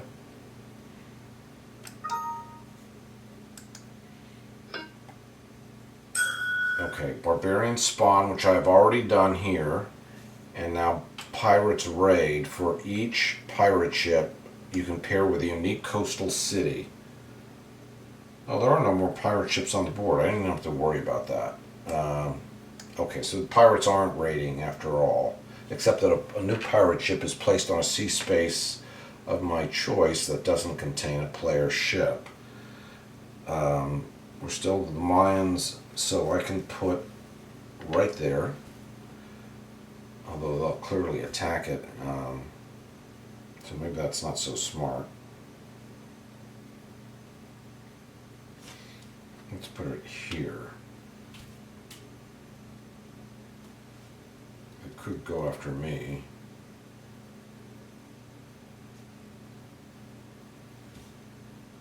But at least they don't have ships over here. Let's put it there. And that takes care of the pirate raid. Now, all players receive 1 gold for each of their cities that has a port and or a market, up to 3 gold. And you receive a minimum of 1 gold. So all players receive 1 gold for each of their cities that has a port or a market. I've got a port and a market, so that's 1 gold. And here's another port, that's 2 gold. So 2 gold for red. Blue, 1 port, and that's it. So blue gets one gold. I got 2. That was a better deal for me. In addition to getting the free education advance, I get 2 idea resources, and that takes care of the great philosopher. Okay, man. Third action now. I may call ceasefire, but in the meantime, let's do a civic improvement action. spend it to make that city neutral. And let's build a fortress there. So increase city size, fortress, just for some protection.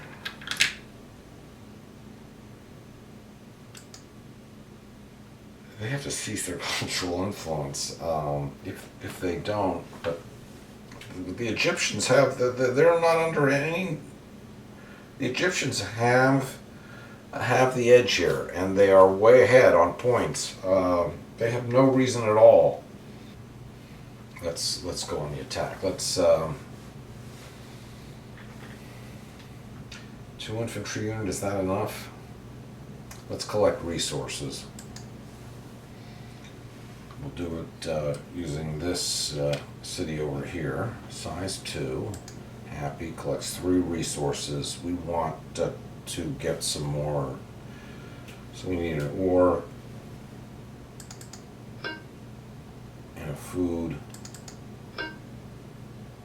and another food. Now we'll activate this city and build 2 more resources. And I want to build 2 infantry units.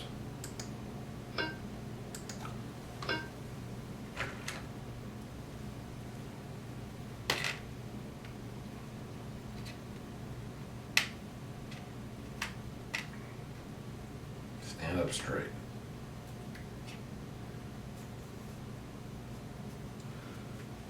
All right. Third action. He doesn't have any action cards to use. He doesn't know what he's holding, but he knows he must have an action card, so that could go against him. But let's do a move units action. And this time let's get the settlers on the move too. So let's move. And we're going to move them there. And we're going to move him there. And we're going to move the settler where he can do something. Let's go there. Alright. Combat. Against the red team. Now the red team has a fortress. So they, even though they don't have any army units, they can roll 1 extra die and cancel a hit. So they act as if they have an infantry and they get 1 canceled hit. So we're rolling now for the red team. No hits, 1 canceled hit. 3 infantry for the mines. Oh, wait a minute, they didn't play their card. Your rolls of 6 may be rolled again and added to the result. Well, they didn't get a 6. They didn't play the card. I think we're just going to ignore that. They didn't play the card, they forgot. It wouldn't have helped them if they did, but so they caught a break. 3 infantry, 3 dice rolled. One of these hits, if they get any, is going to be canceled. 2 hits, easy enough. The city is captured. So this becomes a blue. It probably didn't make sense for them to build a fortress. It only made things worse. But they wasted a turn on civic improvement. But they wanted to do something, so that becomes blue. This becomes blue. Blue is now out of cities. And so we add 1 city to blue and 1 city piece. We take away a city for red and a city piece. Red's getting decimated. Red has 4 cities and 7 pieces. 1, 2, 3, 4, 5, 6, 7. Check. Blue has 7 cities, 15 pieces. 1, 2, 3, 4, 5, 6, 7, 8, 9, 10, 11, 12, 13, 14, 15. Check. Okay, it is now Blue's 4th action. It only makes sense for them to just continue and do another cultural influence. Sorry, Mayans, but you have no choice. So once again, we need a roll. It doesn't. We just need a roll of a 5 or a 6.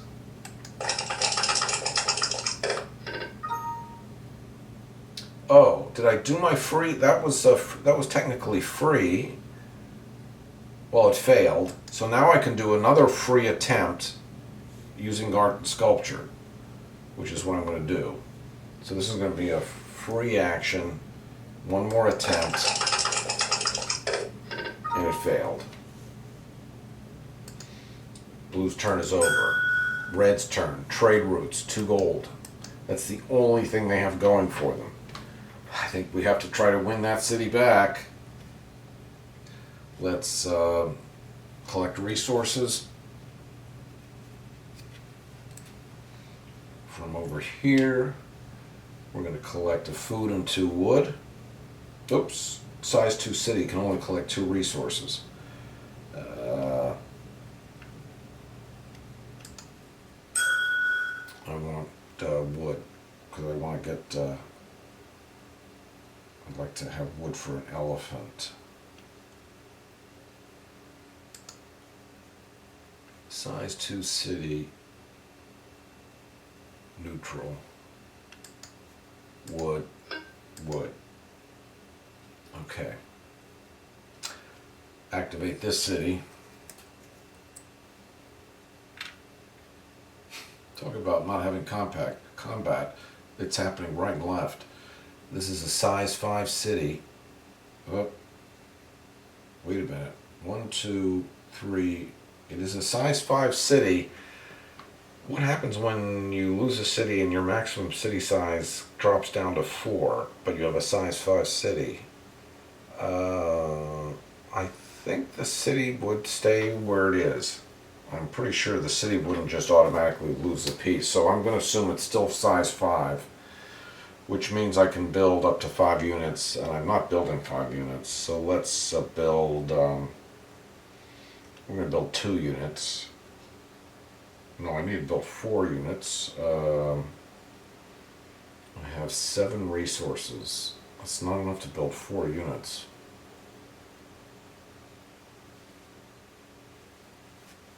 I think I need to collect again. If I'm going to do this, I got to do it right. Collect again. This time, size 1 happy city. Collects 2 resources. We're going to collect ore and food. Okay. So now we're activating this city and we're building units. So I'm going to build settler, 2 settlers, a settler. Wait a minute. Size 4. Okay, settler. A second settler. I hope I have what I need to do this. Cavalry. And elephant.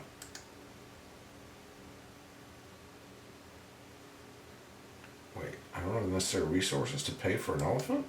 An elephant costs 2 food. Oh. I made a mistake, so I'm just going to give myself the food, take away the wood, and build my elephant. So now I've built 2 cavalry units, 2 infantry units rather, a cavalry unit and an elephant unit, and once again we're moving on and trying to get our city back. So we move it back in here. So much for the truce.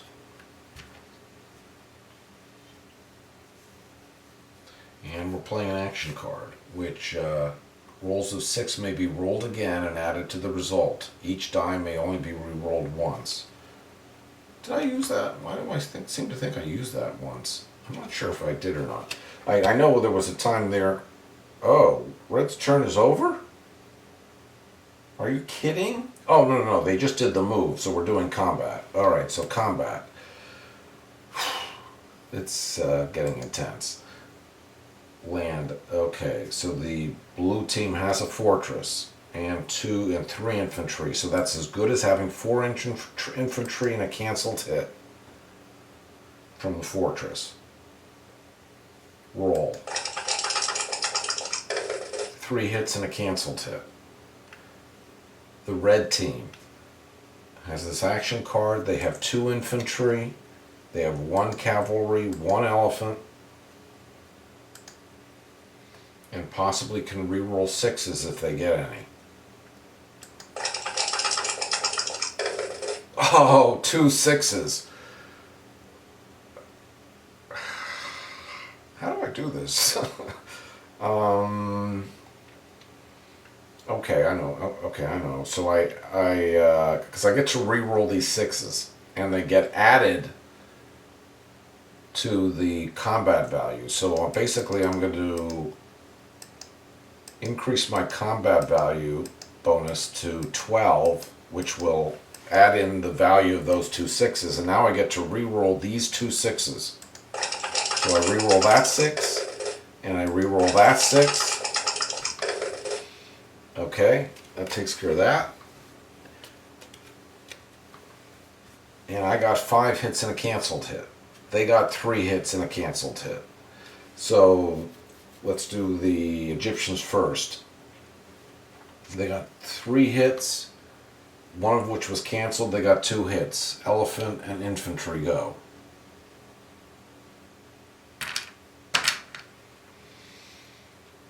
We got 5 hits, one of which was canceled. So 4 hits. All of their infantry go. The city has been recaptured by the Mayans.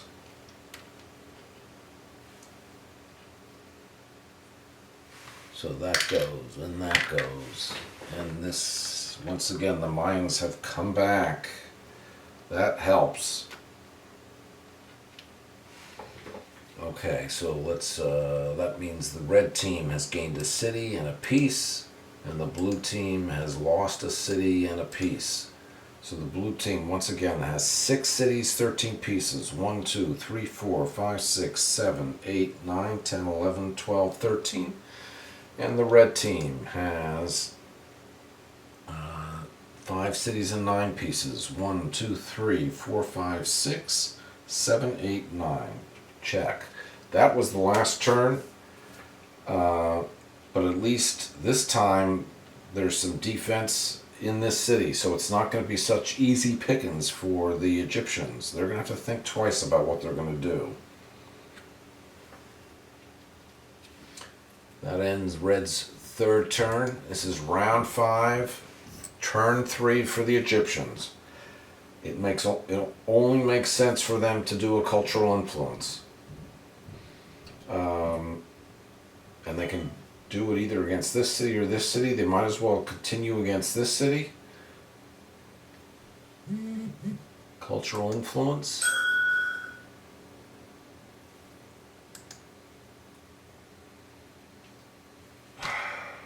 They don't have any ideas. They have no real resources.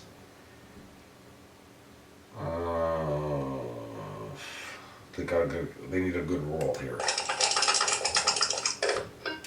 They got it. Alright, so we're going to replace this red fortress with a blue fortress. Now you're limited to only 1 successful cultural influence per turn. So that's it for cultural influence. So we bump up city piece for the Egyptians. We take a city piece off for the Mayans. The score is 27 to 21.5 in favor of the Egyptians. I don't think there's anything the Mayans can do at this point. What do the Egyptians want to do? This city is undefended except for a fortress and these culture tokens. This city is totally at risk. They have 2 mood tokens. If anything, this city has got to be protected. So let's do a cultural influence. We don't have resources, but we can pull it off. Let's do cultural influence. Your cities are considered 1 size smaller than they are. Circus and sports. but I don't think it can be considered smaller than a 1, so we spend 2 cultural influence tokens twice and make this a happy city.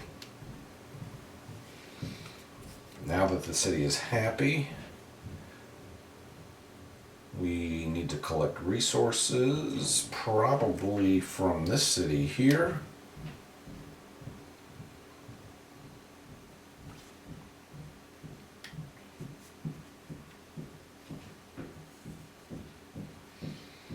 And I think 4, 1, 2, 3. No, it can't be from that city because there's just not enough free spaces.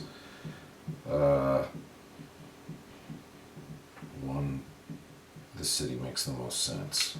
This is a size 5 city. We can collect 1, 2, 3, 4, 5. We can collect 6 resources. There are 1, 2, 3, 4, 5 free spaces. Oh, this is over here, or is this over here? I think this was over here. I think that's free. Can't collect, so that can collect from there, there, or there. There's only 3 spaces to collect from there. Doesn't make any sense.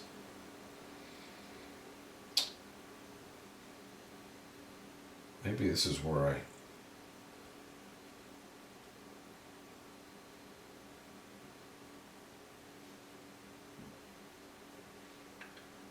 maybe I should have kept this neutral. No.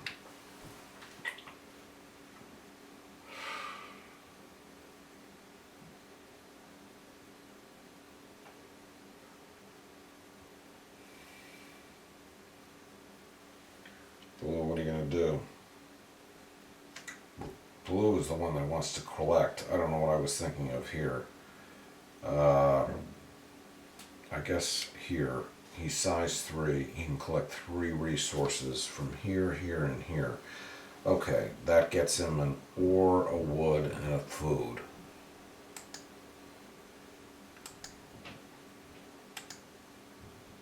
A food, an ore, and a wood. Okay. Now I can activate this city and increase city size. If you were building a temple, you can do so without paying any food, but I really need to build a fortress. So we're going to construct a fortress.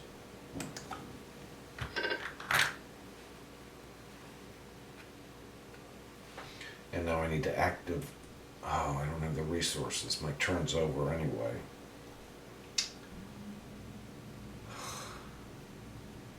Now the mines are going to turn the tables. Now the mines are going to go on the attack. I thought I could bolster the defenses of that city more, but I ran out of turns.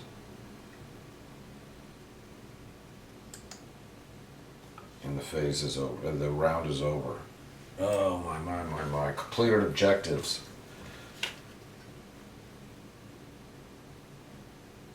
No.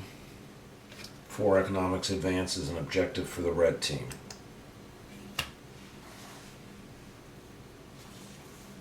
For the blue team, they don't have all four culture advances.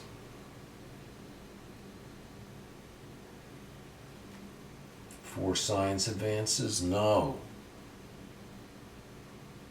They don't get... Oh, boy, that was a nice break for the mines. They got an objective, and the Egyptians didn't get any on that. Each team gets a free advance.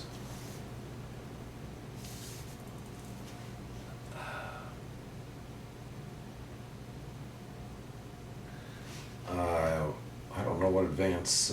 well, let's do blue first. Blue needs culture and science advances. Let's get the last culture advance. That will get them an objective next turn. And that got them a mood token as well. And now these folks are... what are they going to do?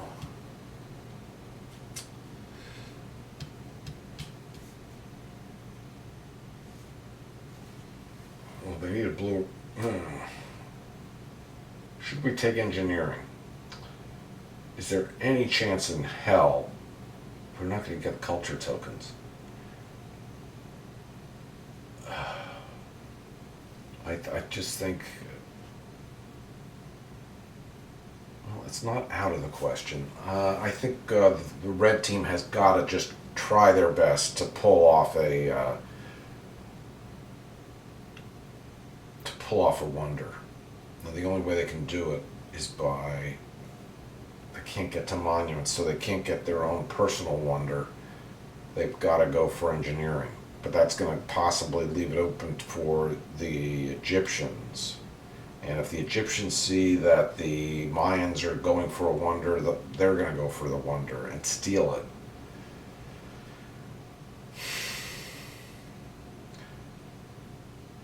They don't know what the next wonder is going to be, then they're going to have to go for art and sculpture. Maybe they can use this city to do their own cultural influence. Maybe that's what they're going to do. Okay, each player draws an objective card and an action card. You have more advanced categories with all 4 advances than any other player.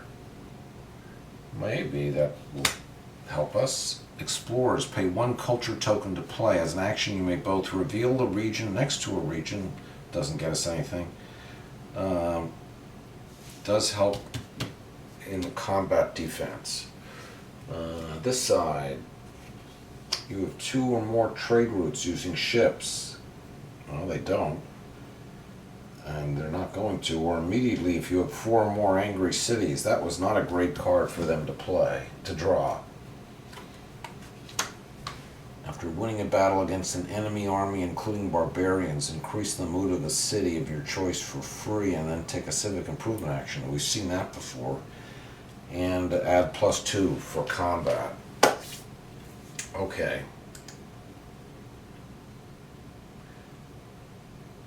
Each player can raise a city.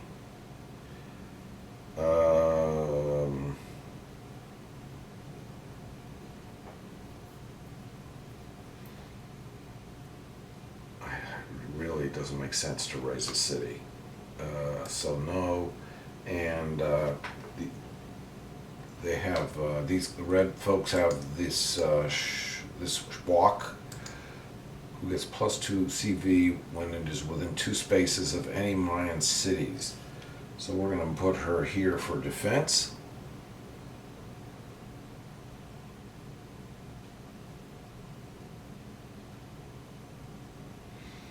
After capturing a city following a battle, that's the Mayans may want to go after that city now. Okay. Cleopatra's staying put. This is the last round of play, and this is 2 gold for the trade routes of the Mayans. And are they going to focus on... They want to focus on a wonder, but they also would like to take that city. And Walk gives them a benefit. After capturing a city following a battle, you may remove 1 non-settlement city piece in your color and then take an increased city size action in the city at no resource. So basically it allows me to replace...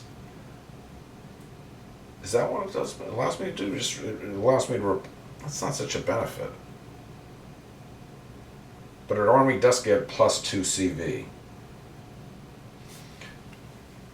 So I think we need to activate and once again build cavalry and elephants, which means we first need to get some resources. But should we also can spend these ideas.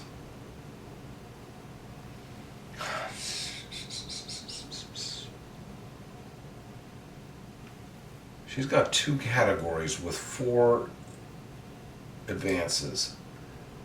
The Egyptians have 1 category with 4 advances, and the Egyptians don't know that she's got this objective. So that might come in handy. So she wants to get monuments, but she also wants to attack. Let's activate this city. We need resources, sorry. Let's activate this city.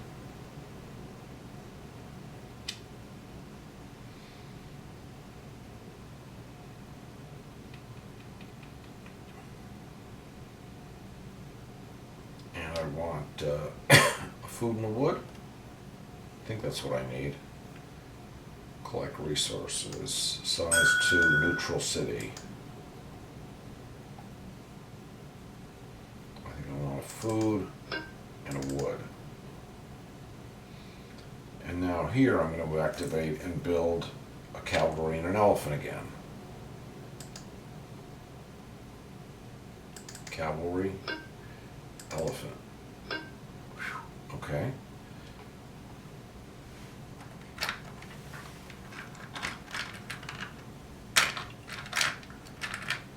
Who started this fight anyway?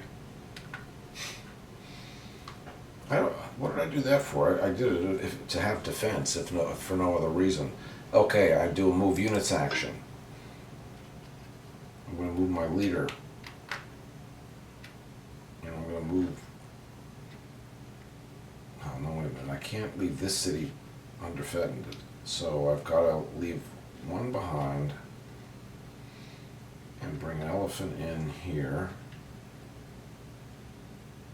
And move cavalry over here. And this city is undefended, so it gets recaptured back. Well, actually, it does have to roll for the fortress. So, combat.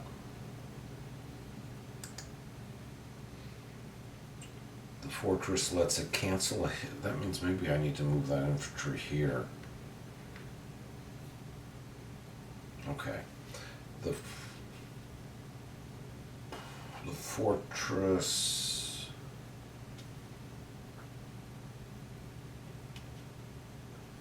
That's not going to leave me with any units.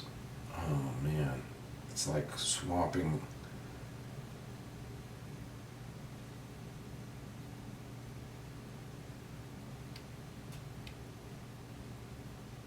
Let's try it this way. Let's leave walk behind. Okay, an elephant and infantry against just a die roll, an infantry for the defenders. Oh, and combat cards.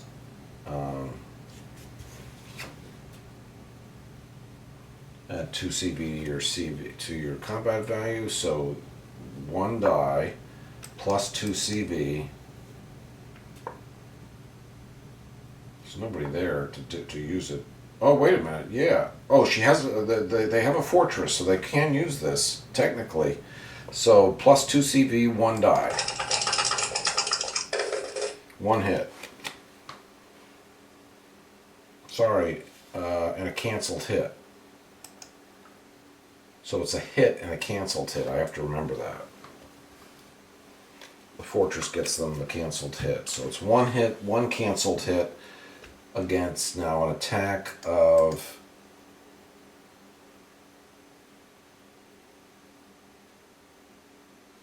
hit and a canceled hit against an attack of an elephant and a cavalry and a card that says if you were the defender. Well, that doesn't help. Maybe this may not go so well. This was a hit and a canceled hit against 1 hit and no canceled hit. So they lose an elephant.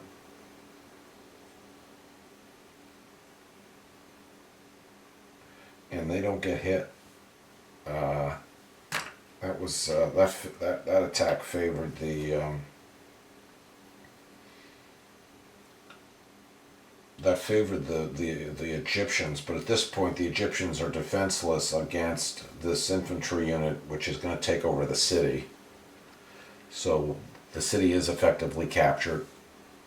So it's now a red city and a new piece for the red team, a lost city and a lost piece for the blue team.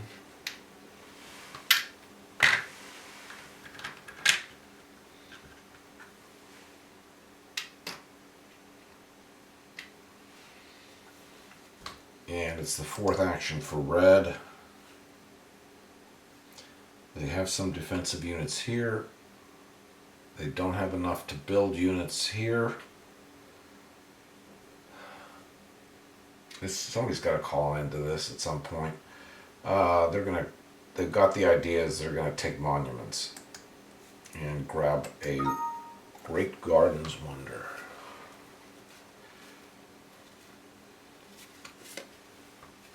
So that's a clue to the Egyptians that they're thinking about a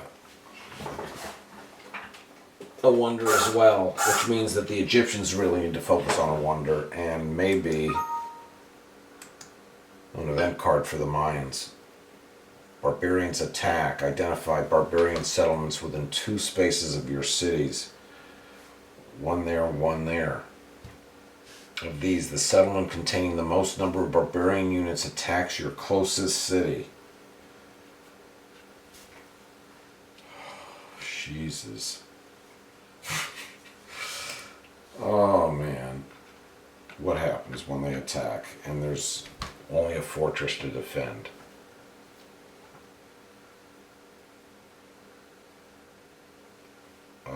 I have no idea. Let me gain the 2 food before I forget.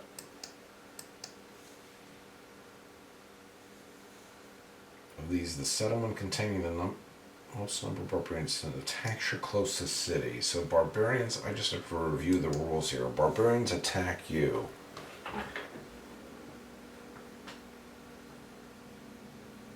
Once there are no more defending units to absorb hits, each hit reduces the size of your city by 1 step.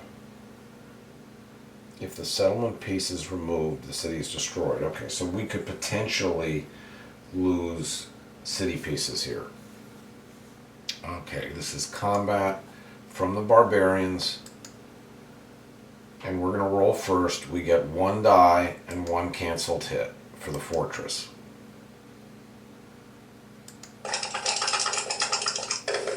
We got a hit and a canceled hit. The barbarians roll 2 dice. They got 0 hits. They rolled a 1 and a 2. The barbarians got hit. Reduced their force. The barbarians, we defended, and the barbarians now retreat. The barbarian attacks are only 1 combat roll long. And I didn't even use this card, and I could have. Didn't use it, didn't need it. So I did okay. Red's turn is now over. They got their 2 food.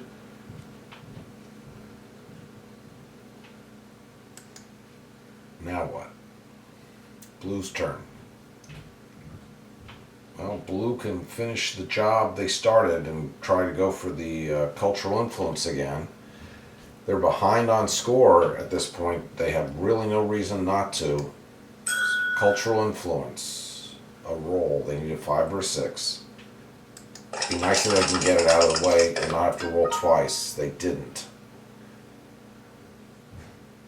But they do get a free attempt because of art and sculpture, which I'll take now. They failed on that free attempt. It's now their 2nd action. It's worth 2 points. They've got to do it. They failed again. It's now their 3rd action. Oh, God.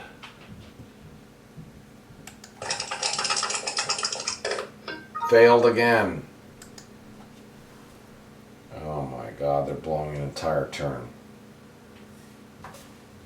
They're doing it. Finally. Okay. They gain a city piece. The red team loses the city piece. And the market is replaced by a blue market. So they've totally absorbed this city. And now they're encouraging this city to do the same. Again, you know, they should have gone against that city, and they didn't. Now they're going to do the same thing against Cleopatra City. Blue's team is over. Blue's turn is over. Trade route, 2 gold for red. They have 2 culture tokens. I think they need to try a cultural influence They have art and sculpture. They get it for free. They can do it from either one of these cities. It doesn't matter. They've got to make this city input and prevent it from doing another cultural influence. And they got it off the first roll. So the fortress turns into a red fortress. And Mayans are coming back. The Mayans are coming back. The Mayans have gained a city piece. The Egyptians have lost a city piece. And the Mayans retain the lead, 27 to 26 and a half. Now focusing on this wonder.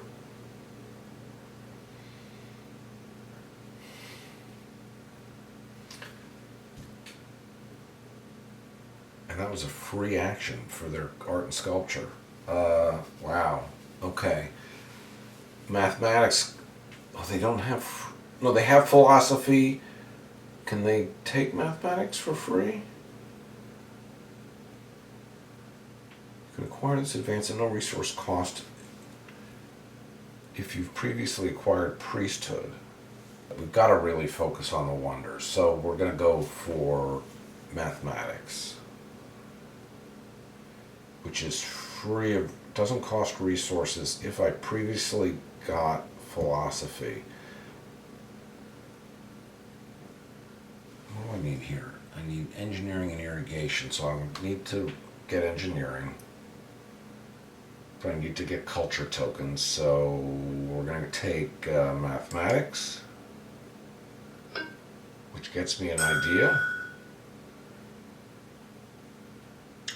And gives me another culture token, so I'm up to 3. And now I'm going to take astronomy.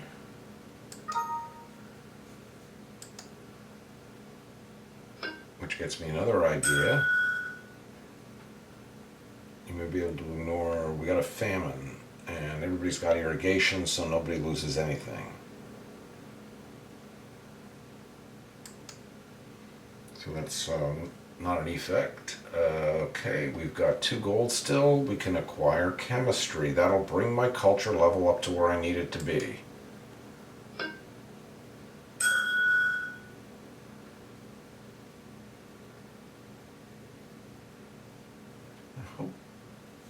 I hope that did that right.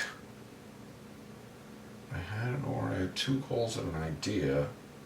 Oh, so it spent the idea and 1 gold and now gave me an idea back. Okay, so that's right. So now I've got 5 culture. Now all I need is the resources. And it's my 4th action, so I just need to pile on resources. So my biggest city is this one right here. But it only has 1, 2, 3 spaces, so at best it can attack 3, it can collect 3 resources. Is there anybody in a position to collect 4? It's so crowded here. I don't think so. I think I just have to collect the 3 resources. So collect 3 resources. I'm going to take a gold from this, with this port. And I'm going to collect, I just needed a little bit of everything here. So I'm going to collect a wood and a food. And my turn's over. We're turning over to blue.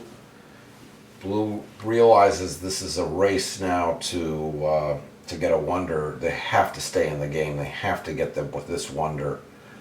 They need siegecraft and engineering, neither of which provides them a blue. They've got no culture to their name. They have only 1 mood token to their name. But they do have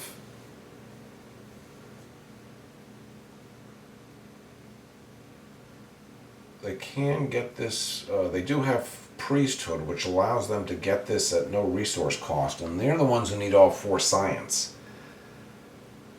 And these folks thought that the Mayans thought that they could possibly get an objective by having more.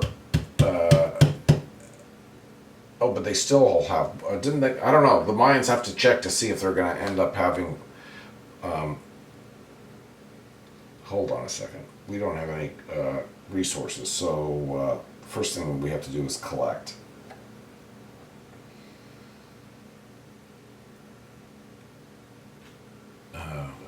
Best bet is over here. So collect resources. This is a size 2. Happy City. We're collecting gold. We're collecting food.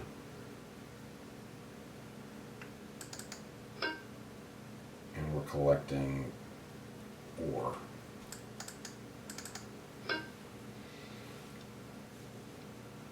Now, we can collect astronomy at no resource cost.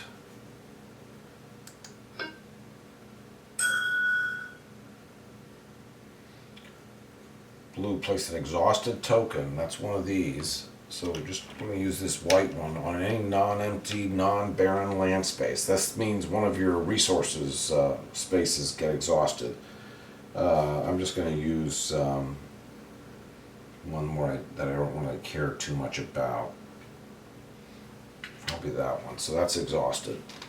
All players gain 2 food. 2 food for blue. Blue does not have storage. They only get 1 food. They never got storage.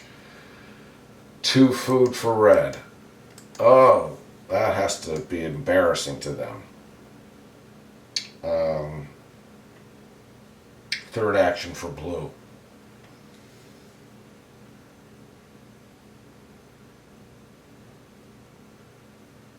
This is going to cost them if they take this one. So they're not going to take that. They're going to take another blue, like rituals, which also gets them embalming. If you have 4 fewer culture tokens, gain a culture token after fighting any battle, regardless of whether you win or lose. Wow.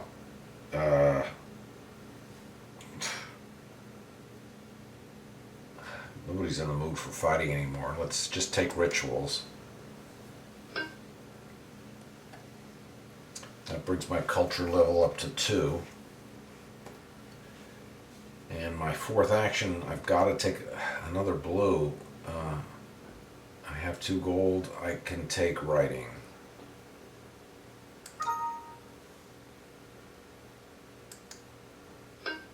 That gets me another culture token and another famine card. Nobody's affected. Everybody's got irrigation. Blue's turn is over. I don't know that Blue's got the... Blue doesn't have the time to pull this off. What's he talking about? It's round 6. Turn 3. If anybody's going to pull this off, it's going to be red. He just got 2 gold for his trade routes. If he wants this objective, he has got to ensure... Can he pull this off? 7, 8, 9. He needs 11 resources and 5 culture. He's going to do this. He's going to grab metallurgy to ensure... He's going to grab metallurgy. Wait a minute. 7, 8, 9. This is going to cost 2, bringing me down to 7. He's going to need to do 2 collections. No, he's only going to... No, I think he can get away with 1 collection. He's going to grab metallurgy to ensure that he's got categories in with 4... more categories with 4 objectives, or with 4 advances than the Egyptians. Egyptians are kind of over here wondering, what the heck did he bother with that for? He had the culture tokens. Didn't cost him any resources because of chemistry. He gained an idea. What has he got? 4, 7, 8, 9. He needs 2 more resources to acquire the wonder, so we're going to do a collection. From this city, we're activating it. And collecting 3 resources, because that's all the room we can collect from. So we're going to collect a gold, a wood, an ore, And now, can he buy the Great Gardens? He doesn't have engineering. It's his third action. He needs engineering. He buys engineering with 2 ideas. That reveals another wonder. This time it's the Great Library. He could theoretically build either one. He's got the resources to build either one. He only needed engineering and philosophy. He's got that. Over here he needed engineering and irrigation. The question is, which one gives him the better powers, the better abilities? After using the city with this wonder to get 1 food. As an action, pay 1 mood token to increase the mood of one of your cities by 1 step. At this point, this doesn't really help him. Great Library. Get 2 idea resources when building this wonder. Get 1 idea resource when the player to your left on his turn gets at least 1 advance that you don't have. Let's take the Great Library. This is going to give him 2 ideas.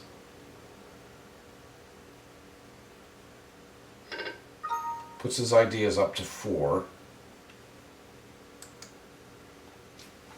He's got a wonder. He's safely in the lead. His turn is over, so he can't even use all the stuff he just got. Let's get his wonder. And let's put it somewhere safe, like there. I think red is going to pull this off. He was so far behind, and now the Egyptians have more or less blown it. It's the Egyptians' last turn. They've got 3 culture tokens. They don't have the resources. They're not going to win this game. They would need to acquire two.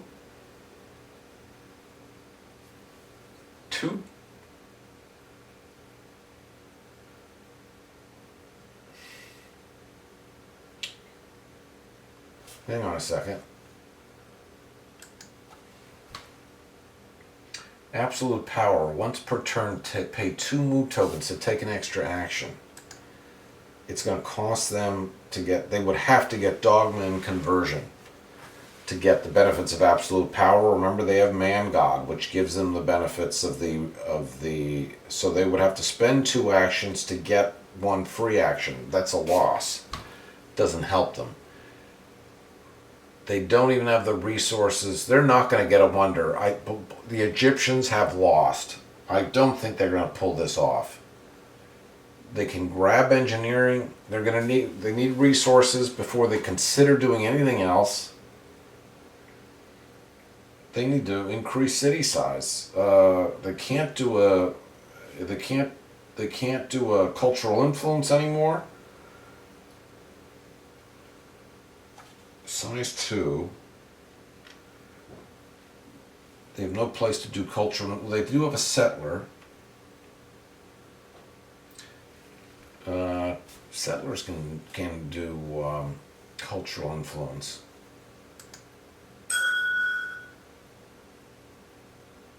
No, it's got to be a city.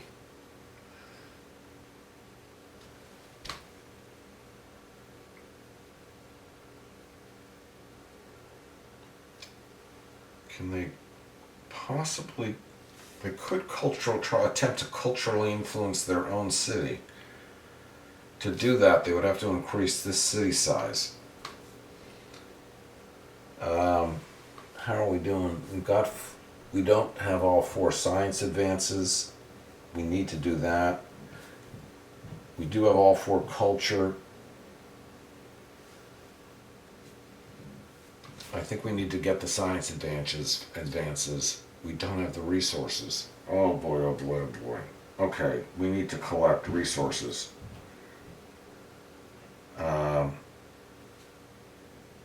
Best we can do is collect 3 resources. Size 2 happy.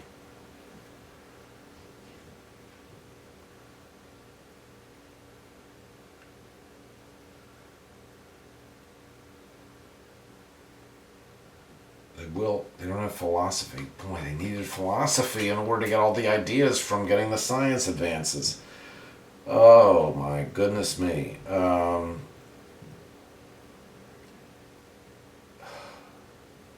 don't know. Let's just get 3 food. Food, food, food. And they can't get another food, that they don't have storage. Food, food, and wood. I don't know. No, if they activated this, they could get gold. Food, gold, and wood. That doesn't really help them at all.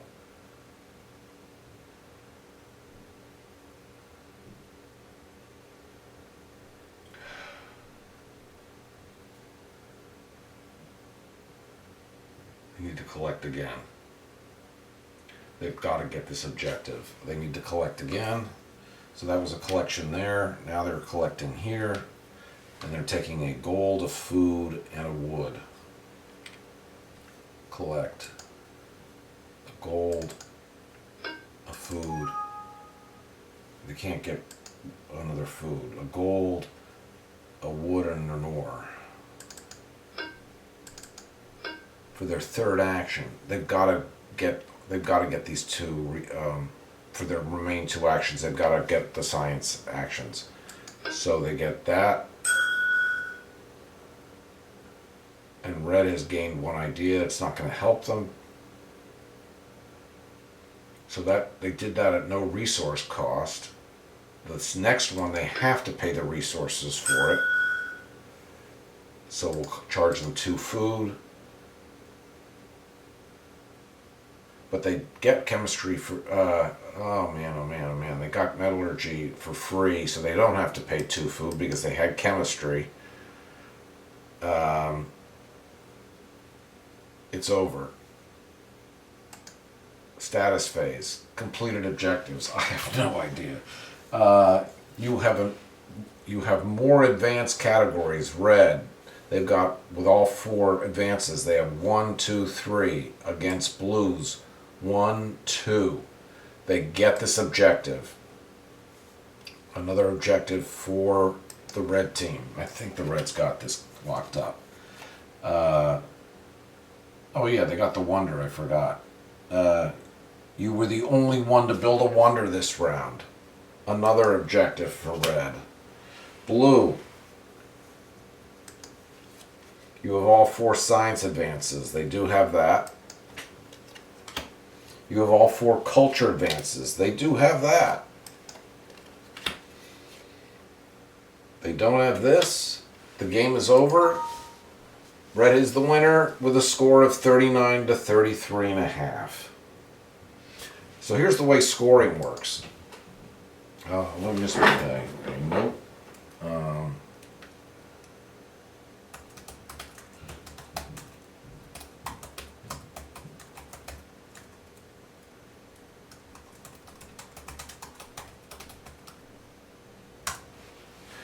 Okay, so here's the way scoring works, so just so you know. So the red team has 6 cities and 10 pieces. I'm going to verify that one last time. 1, 2, 3, 4, 5, 6, 7, 8, 9, 10. One more time. 1, 2, 3, 4, 5, 6, 7, 8, 9, 10, 11. 1, 2, 3, 4. They have 5 cities or 6 cities. 1, 2, 3, 4, 5. They do have 6 cities. One more time. 1, 2, 3, 4, 5, 6, 7, 8, 9, 10. Check. 6 cities, 10 pieces. For those 10 pieces, they get 10 points. And if we look over here, pieces, 10 points for red. They get a half a point for each tech they got. According to this, they should have 24 tech, and I think that we can take as being accurate. Remember, that's all the tech they got here, all the checked advances, plus the 3 advances they got down here. If you add that up, that should be a total of 24 tech. Sure, let's add it. 1, 2, 3, 4, 5, 6, 7, 8, 9, 10, 11, 12, 13, 14, 15, 16, 17, 18, 19, 20, 21, 22, 23, 24. 12 points for 24 advances. They had a wonder. That was the kicker. They got 5 points for the wonder. 6 objectives for a total of 12 points. Gave them 39 points. The blue team, 13 pieces. 1, 2, 3, 4, 5, 6, 7, 8, 9, 10, 11, 12, 13. Let's count again. 1, 2, 3, 4, 5, 6, 7, 8, 9, 10, 11, 12, 13 pieces. Hang on a second. 6 cities. 1, 2, 3, 4, 5, 5 cities. Oh, wait a minute. Blue.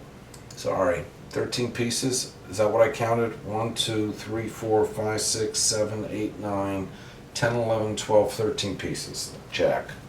13 pieces is 13 points for blue. They had 20, according to this, they had 21 advances for 10.5 points. They had no wonders. They had 10 points from 5 objectives.